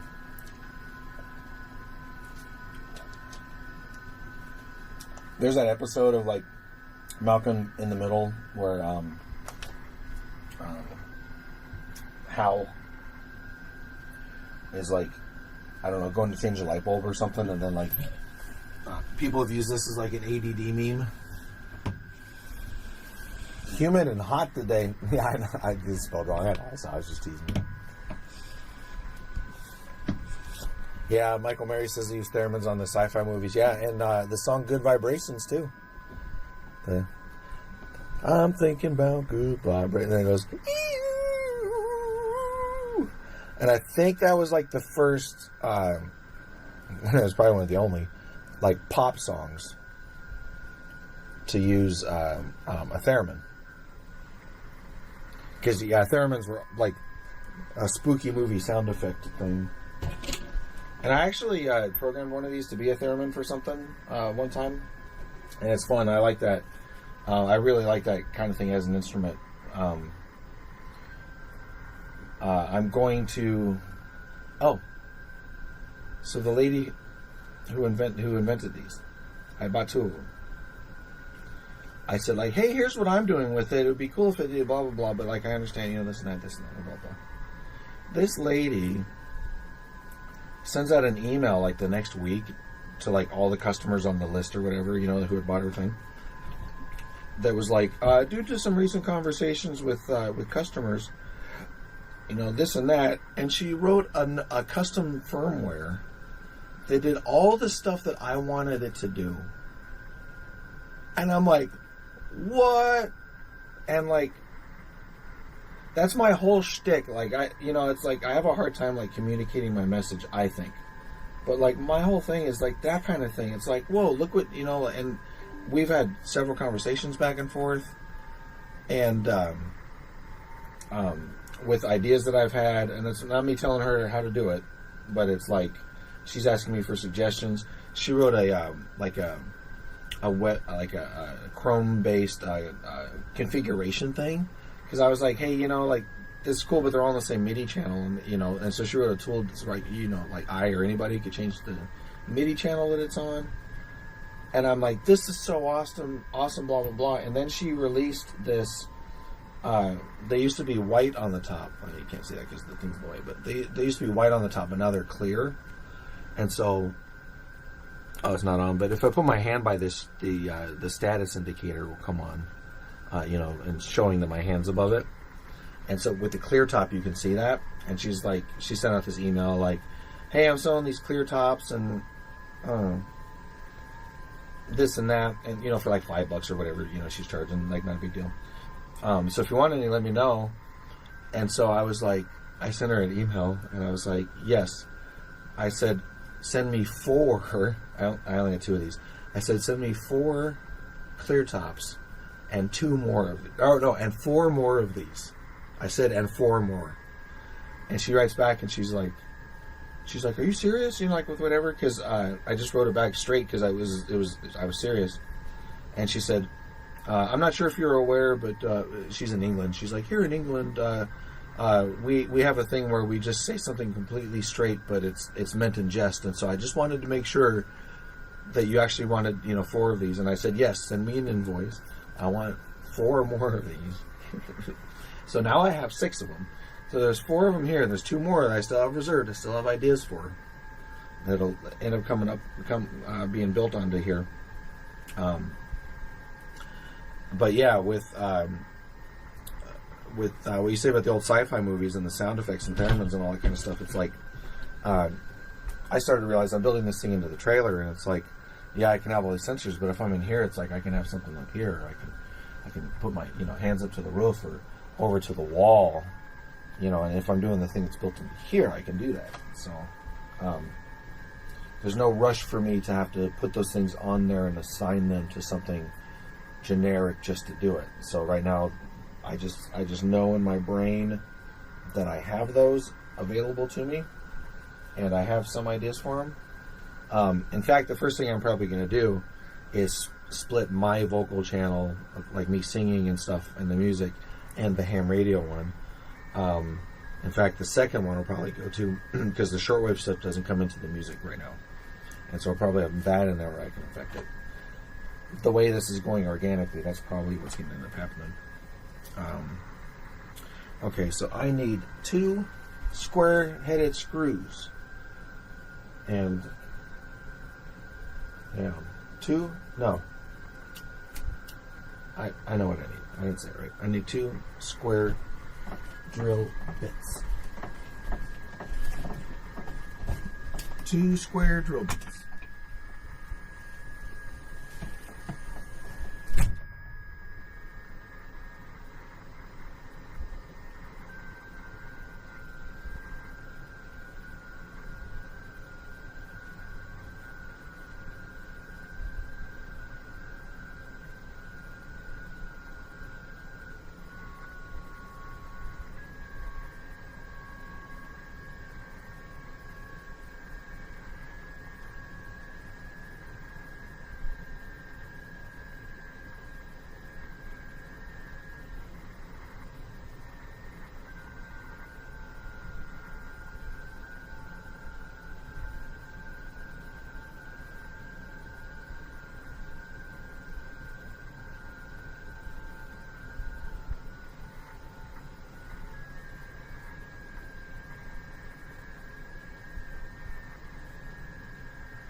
to try to keep working on this.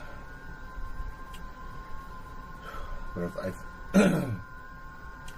if I narrate it too much, I'm gonna just keep talking about other stuff. So I'm gonna try to keep working on it. But if people are watching, if you have questions, comments, or whatever, if I look up at the screen, or when I look up at the screen and see them, I'll answer those. Or if you want me to show you something or whatever, just, you know.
I just saw a video clip on YouTube. I don't follow or know any of the YouTube celebrities or anything.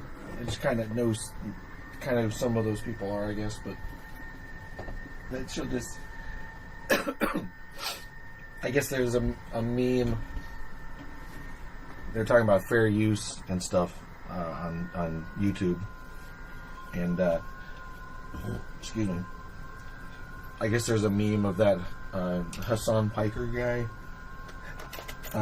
infamously like just letting a video play while he just gets up and walks away from the chair. And so I think they were calling it like Chair E, like he's playing videos for Cherry, and then they just show this montage of him doing it a whole bunch of times. I don't know, it's just kind of funny. And then I was like, oh, that's like when I walk out of the trailer and there's just like dudes talking on the radio.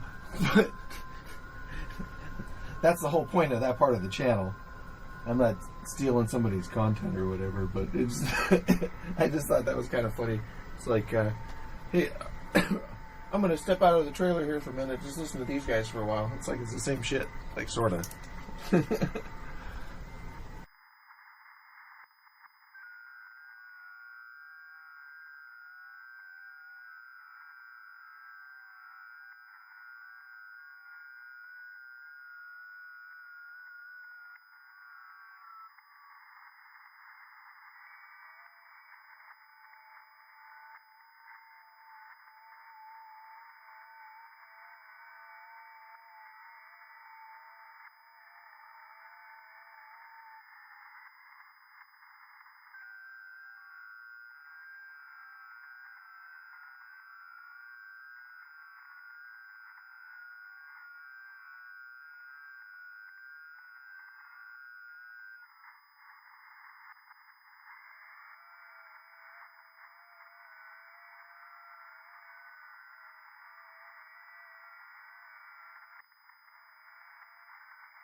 Oh, so on a positive note, where one thing kind of leads to another one, sometimes when you go through a thing, go through a process like this, on the positive side of it, it leads to new opportunities, right? So I was inside and I was thinking, in fact, I'm going to check right now. I don't know what all the plugs are that I need on the back of my computer there, but I think I have enough to do this. All these things are USB also.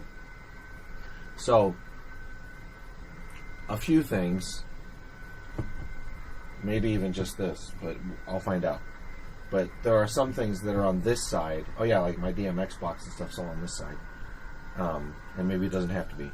But the point is, my USB can also be split between left and right, and I can run a single wire across to this side to a USB hub, and then just short connections over here. Excuse me.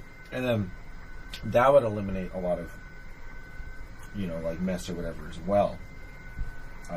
Or the need to like crisscross things. So yeah, I think that'll be a good thing as well. It's like, I'm so freaking nuts with this because like this right now, like I can't turn it on, it doesn't work. But it was working before, and my show's in a week, and now I'm completely dismantling it and putting it back together again before my show. Like, how about a dumb idea as far as, it's like, yeah, I'm playing Magic Street Garden or Bonnaroo or fucking whatever next week, and this isn't the case exactly, but I'd be like, oh yeah, I just started building it. So anyway, with one thing leading to another, I can split the USB, and that'd be cool. But then I was looking at the lights on there, and originally I wanted the lights across the front, but like I didn't see how that would be feasible because it's wider than the front of the unit is wide. And so I put it down below, and I like it shining from down below, but it's kind of like down below everything, and I had the shelf, and then this comes out sometimes, and like whatever. But then, so what I did, instead of moving the light thing back, I just took it out. Because I need to clean all this stuff, and then I can just put it back in. No big deal. But then I was like, well, wait a minute. I lowered this down a little bit, and like maybe if I like... It's 360 camera, so you can see everything. Okay, so I don't need to move it. But I was like... Just, like, before I had a shelf and everything down there, I had to reach for a bunch of stuff. My whole idea is I'm going to eliminate all that, and this will basically all be clear. And I put like a basket of my merch stuff and everything underneath there, that was the whole idea. Is this is like a cart. In fact, yeah. So without the shelf there, though, it's like everything that disappears creates a hole for something else. But, let's see, maybe this won't even work.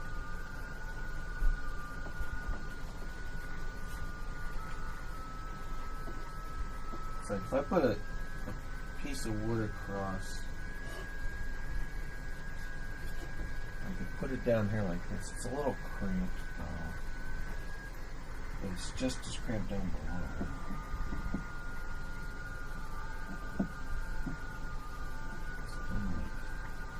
And the lights would be closer to me would be the point. So like they would appear brighter.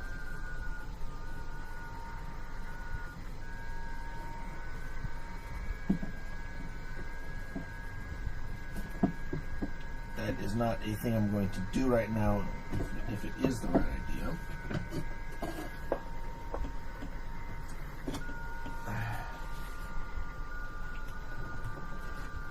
But I kind of think that's a good idea.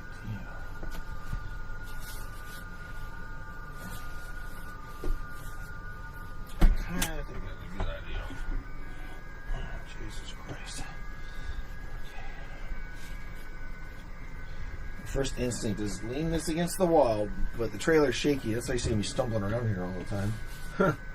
I have some stabilization jacks, but I haven't wanted to stop my work and put that in.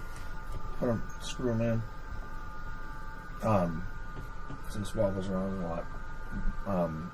But my first instinct is to lean it against the wall, like the way the mixer is, and then I just know that, like, eventually I'll hear, and I'm like, what? And it just falls over. So I'm like, nope, I'm just going to put it on flat on the ground. Okay. So, light thing is out of the way down here.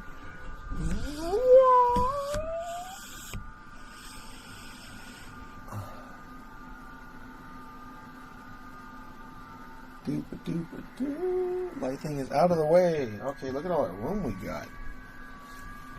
We have a light. I had a light. I moved it somewhere. Almost just out of reach, of course. So amazing how in a space this small you can have everything out of the way. You can lose something. Boggles the mind. Okay. Let's put that there. We have some light for the old camera. Okay. So now I got all that room back there because the light's gone. Because this power strip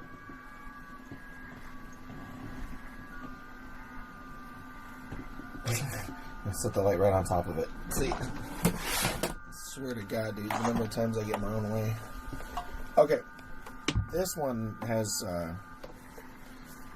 these pigtails on the bottom, on the back. And so they're thick wire, and they're kind of stiff. So they're pushing up against where the light is. Okay, let's see, power cord down there, so I'll put the power cord on the bottom. Okay. Anyway, so I had to move the light thing. The other power strip is not like that. The other power strip are just female jacks on the back. Okay, so let's measure this. Where did I put that piece of wood? Alright. Alright, I'm gonna do myself a favor. This is like a three-handed operation. I'm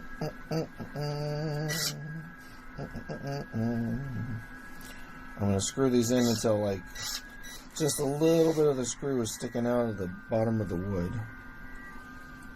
And when I say just a little bit, with like this kind of thing, it's like it's all by feel, but like I don't mean like where it's just barely poking out. Like, oh, I feel the metal. Like not that just barely, but like it's sticking out to an uncomfortable degree where like you're afraid it would, like, you know, scratch you and stuff. Where it's like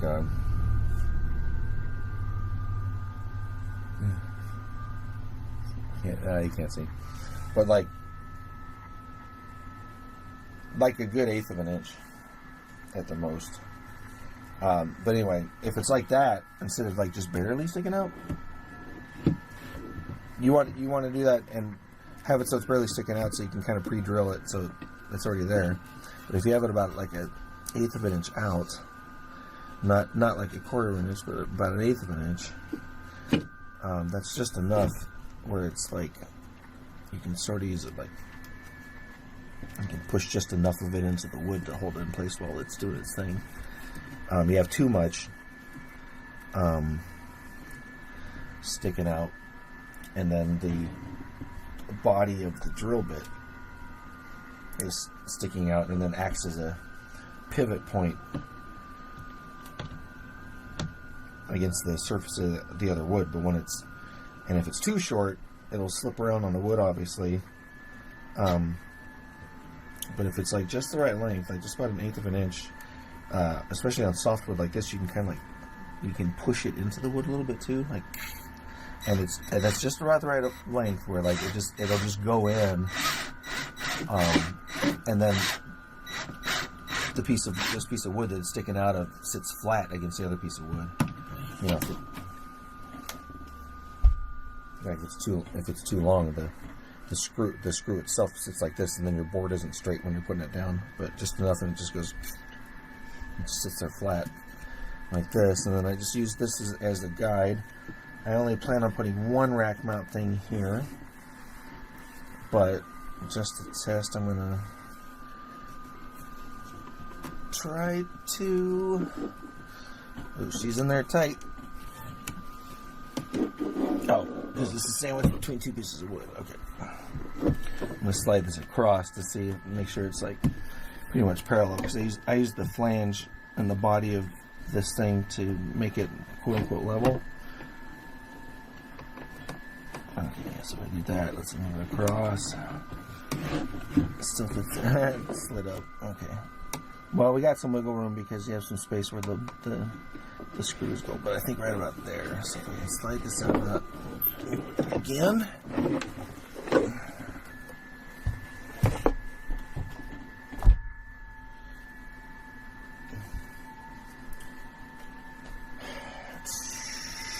I should have another screw, shouldn't I? Oh, I'm looking for the screw that I was just talking about pre-drilling. Ha ha ha. I saved myself so much work, but added so much confusion. Okay. And in this case, that screw did a good job of holding in there, but it's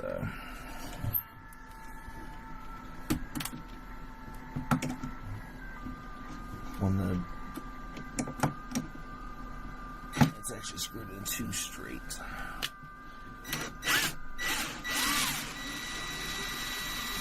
For me to access it well. Let's see, it's just simple to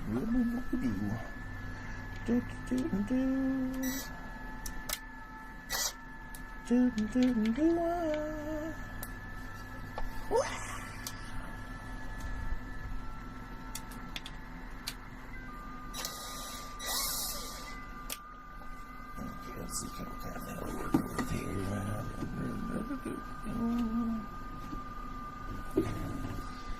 Easy enough. Start by here and go at an angle. Screw right into the leg.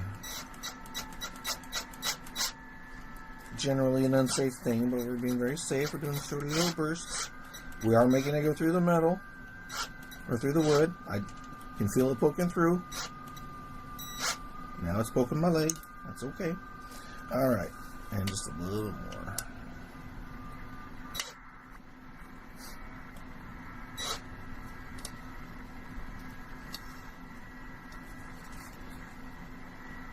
Definitely I think the thing that you kind of want to do with power tools is go ring.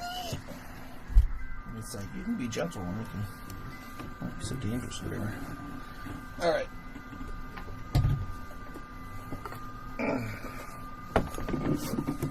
Yeah, friggin' power drills strip out the head of a nail like crazy. Okay. That's a good angle for that, I believe.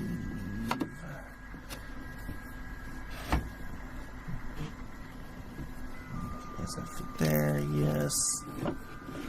Fit there. There's wiggle room. Blah blah. Okay. No rack mount stuff will fit there, so that's good thing. That's and then that. Okay. So far, so good. Blah, blah, blah, blah.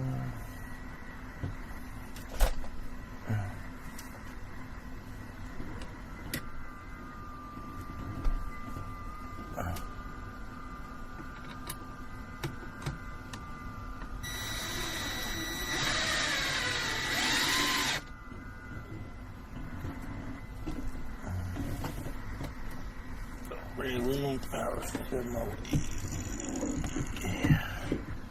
get out of here.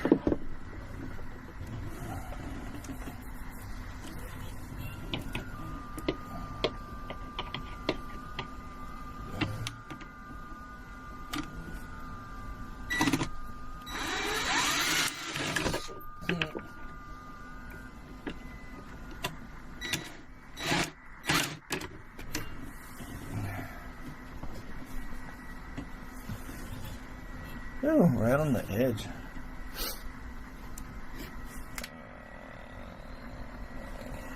Do better than that. Normally I would tend to just leave it and be like, yeah, okay, let's just do it. Alright. What are you taking the whole goddamn thing apart anyway? You know.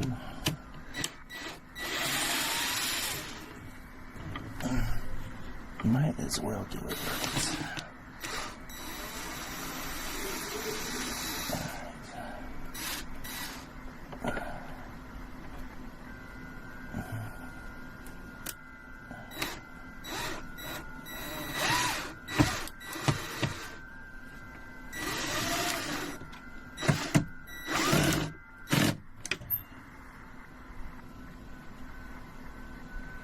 That'll work.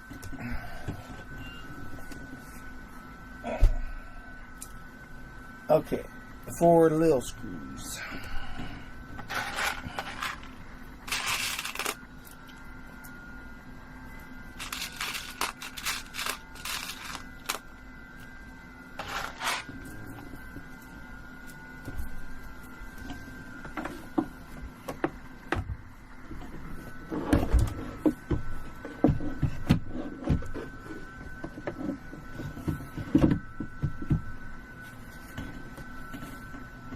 Okay, now is this being so far over here going to cause a problem for me at all? Things can still plug in. USB's fine. I can still reach the switch. Okay.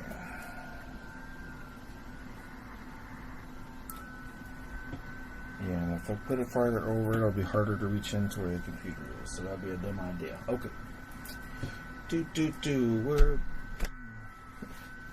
I swear, man. Okay.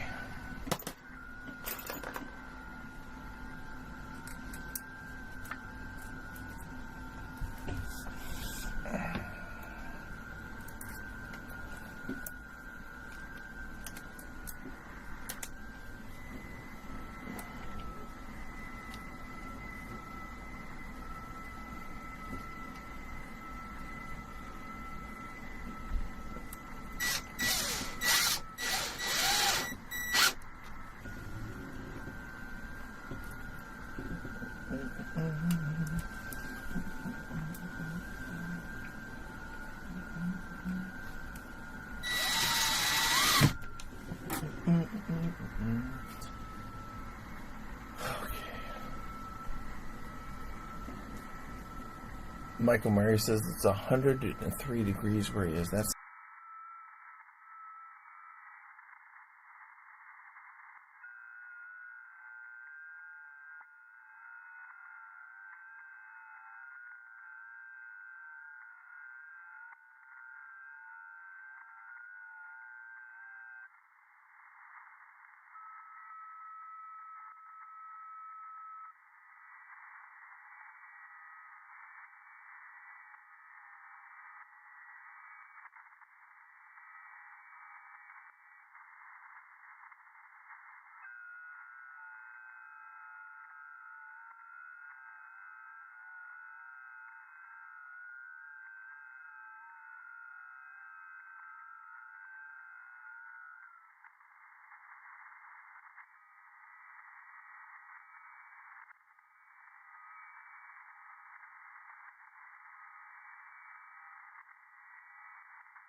Michael Mary said, your mic is off. Yeah, I was just working and listening to stuff. I can't listen to stuff with the microphone on because I don't know what that's going to do to the live stream or whatever. Plus, I wasn't narrating anything.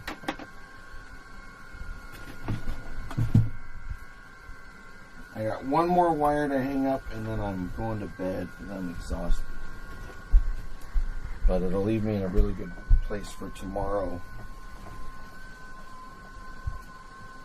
to come in and be on the building side of it and the putting things together side of everything. So, for those of you who've been watching for a while, there's all there was a giant rat's nest of stuff under there. So now,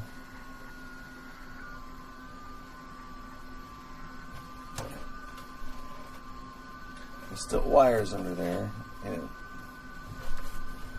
in a way to the camera it still looks messy, but everything's like accounted for. So like this is the HDMI splitter for my monitors, and so I measured this to build a bracket for this. So this will go on the wall, and this will take care of this wire, and this wire, and this wire, and this wire. So I can't really secure those until I secure that. So all four of those wires are gone.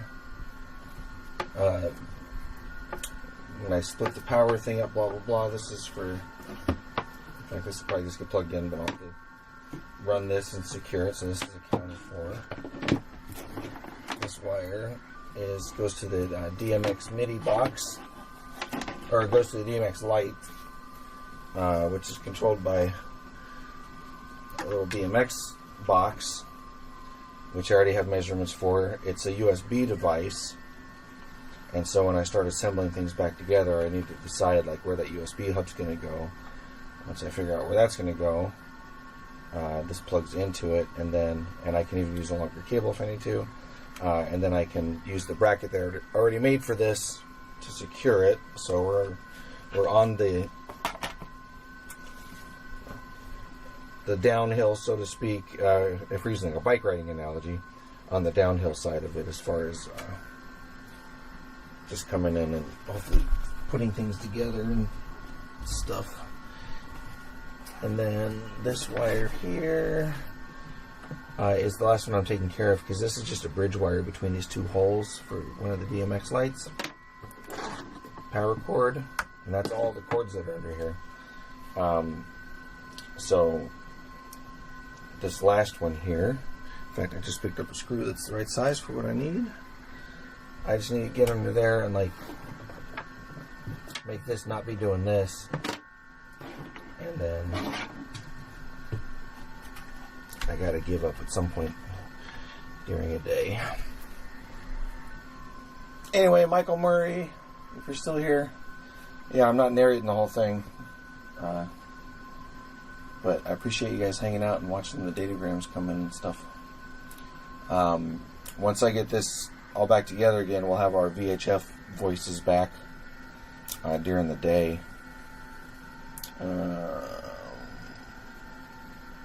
I might have a way to hook that up tomorrow. My brain just went down the rabbit hole of how I can fix that quickly without doing this thing first, but it's like, really, I should get some sleep and come back and finish this. And I need to do that. I don't need to slow my project down. Thinking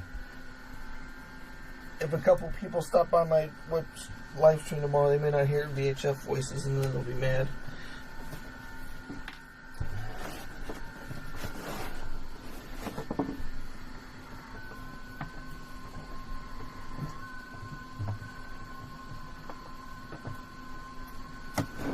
Okay, so I'm just gonna coil it up.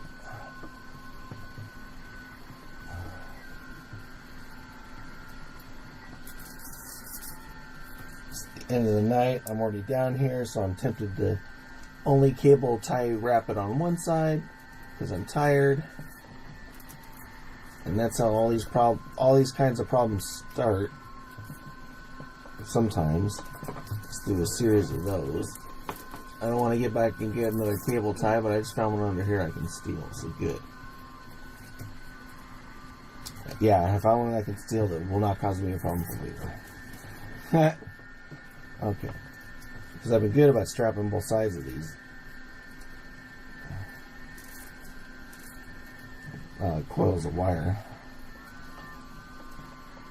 So they stay nice.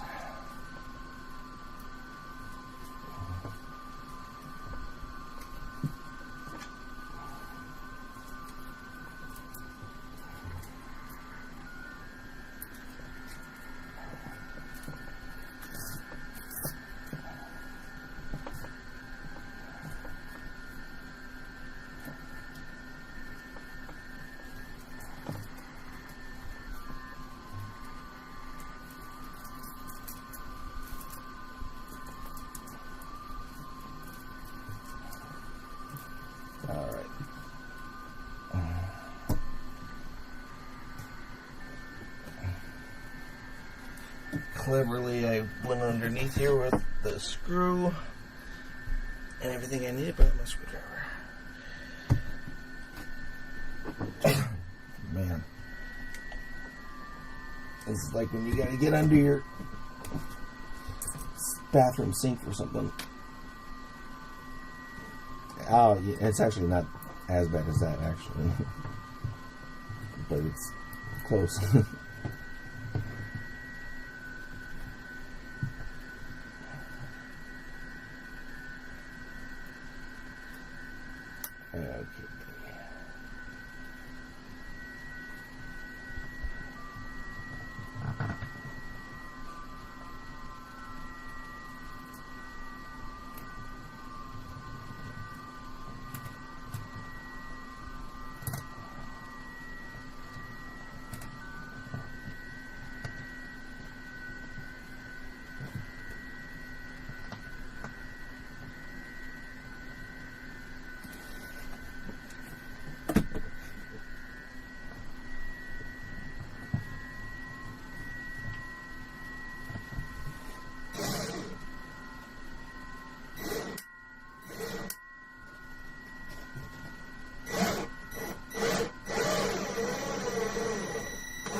Nice.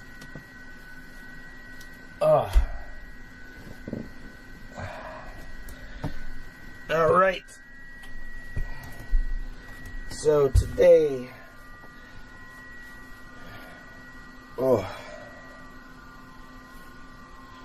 today we accomplished getting rid of the rat's nest of cables by unplugging all the cables and tossing them somewhere else. No. We bottled up some stuff we made it look cool, but we laid a lot of groundwork to make things a lot easier for us tomorrow. And in order for there to be a tomorrow, we need to take care of ourselves and like get some sleep and stuff. I had some fun earlier today tuning around on 40 meters, listening to people talking. I would tune it to something like that now, but it's like, was it 3 in the morning? I don't think anybody's even, it's like old ham dudes aren't going to be up at 3 in the morning. Probably some wisdom to be gleaned there, huh?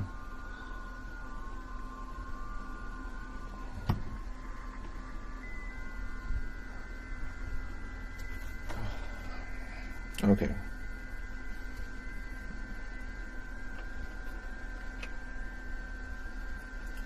All right.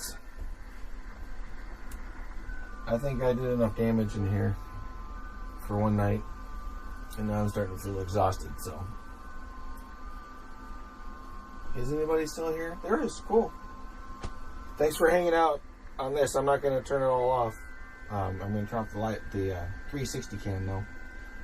I'm going to start, for anybody following along, thank you for being here while this is a big mess and like it isn't a final finished production. We're testing Starlink. That's why the frame rate of the video can be a little slow and choppy sometimes. Actually, that doesn't look too bad. It was looking a lot worse before. I'm gonna look at something. The audio sync was off. I know that with this camera.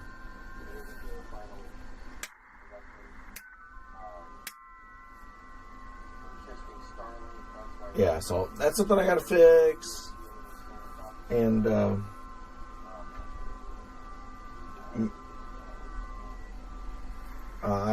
and so right now, like it's just streaming the radio all day long with the same thumbnail. It's like a radio archive. It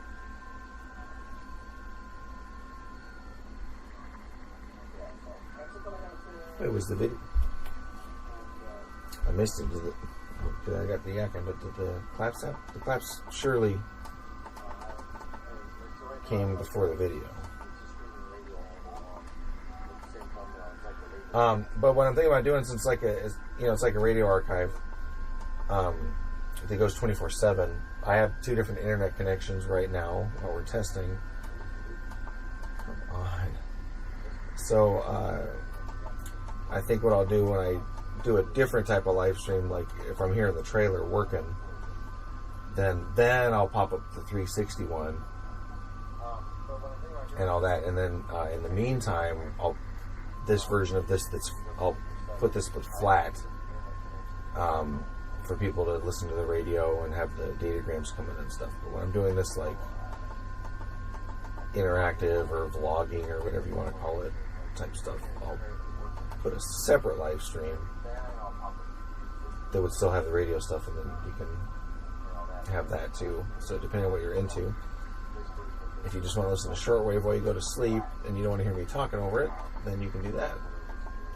And if you want to see what I'm doing, you can do that. Okay. Turn this volume here. But we still have the radio stuff. Okay, let's see. 6. You just want to listen to shortwave while you go to sleep, and you don't want to hear me talking over it, then you can do that.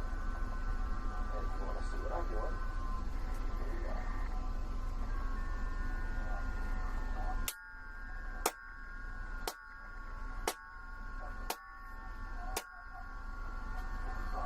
that. Okay, 6 clouds.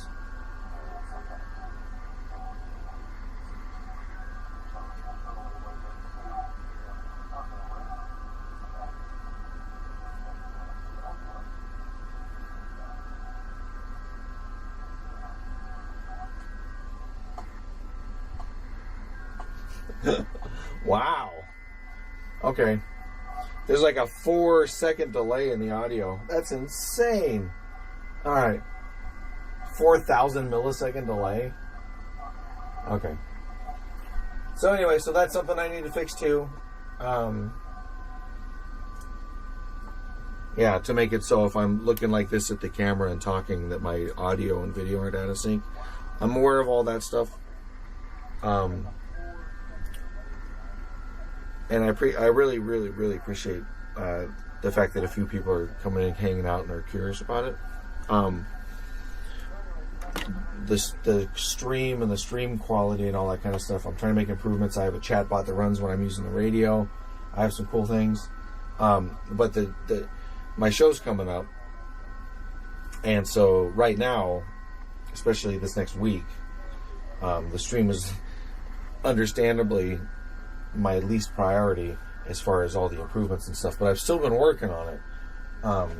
But I really need to let this be what it is, and if there's audio delay and blah blah blah, like, I'll fix it. Just like this, get it all cleaned up, baby steps. And just, if you've been watching this for a while, you've heard me say it before, we make it functional, and so we make it work. And then after it's functional, then we make it pretty. So all these radios work, and we've been talking to people all over the world. We'll get all these wires all cleaned up, The live stream is up. My voice is going over. The video is going over. It is 360. So it works. Then we'll make it look pretty later. And then this, we had to do some rewiring of everything because I already know it works. So now I'm ripping stuff out again, doing some surgery, and we're going to make it pretty. And then this will be a pretty place. And I can come in like a sanctuary and like just play music and relax.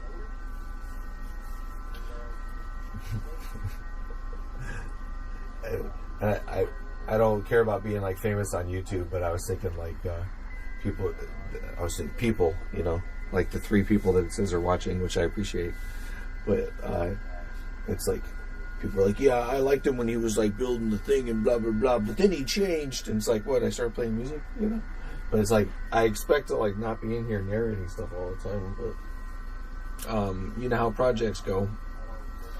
So anyway, thanks everybody for being here. It's almost 4 a.m. in the United States Central Time, where I am. Really appreciate you being here, and we'll see you on the next one. Expect on these that like the stream runs all the time, and I'll just turn off the camera when I'm not in here. If you're curious about the progress and stuff, you can come back to any of these and just scrub through real quick and just look for when the camera's on, and then just kind of see what's going on, and you can just check in, you know, and see what's changed or whatever you want to do. That way you don't have to try to scrub through the whole thing to see if something's happening. Like, I'll turn off the camera when I'm not actively working in here. And then in the future, I'll schedule separate streams for when I'm planning to come in here and do something. So people that are interested in that, like I said, can watch that. So, thanks again. Good night.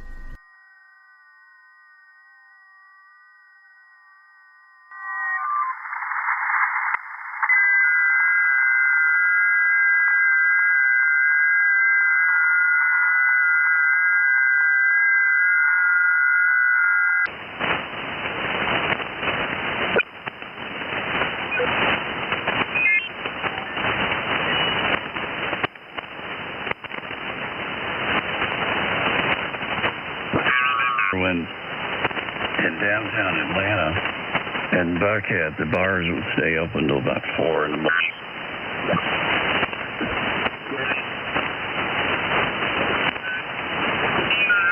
About 5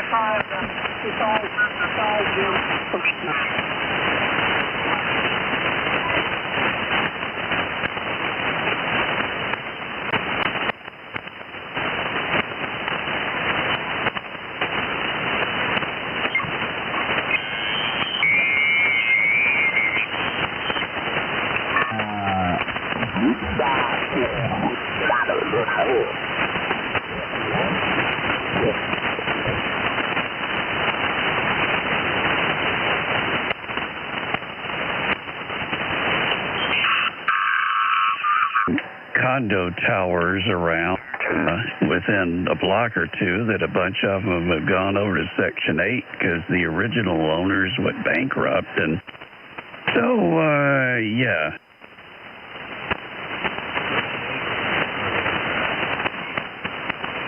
Yeah. Does not compute.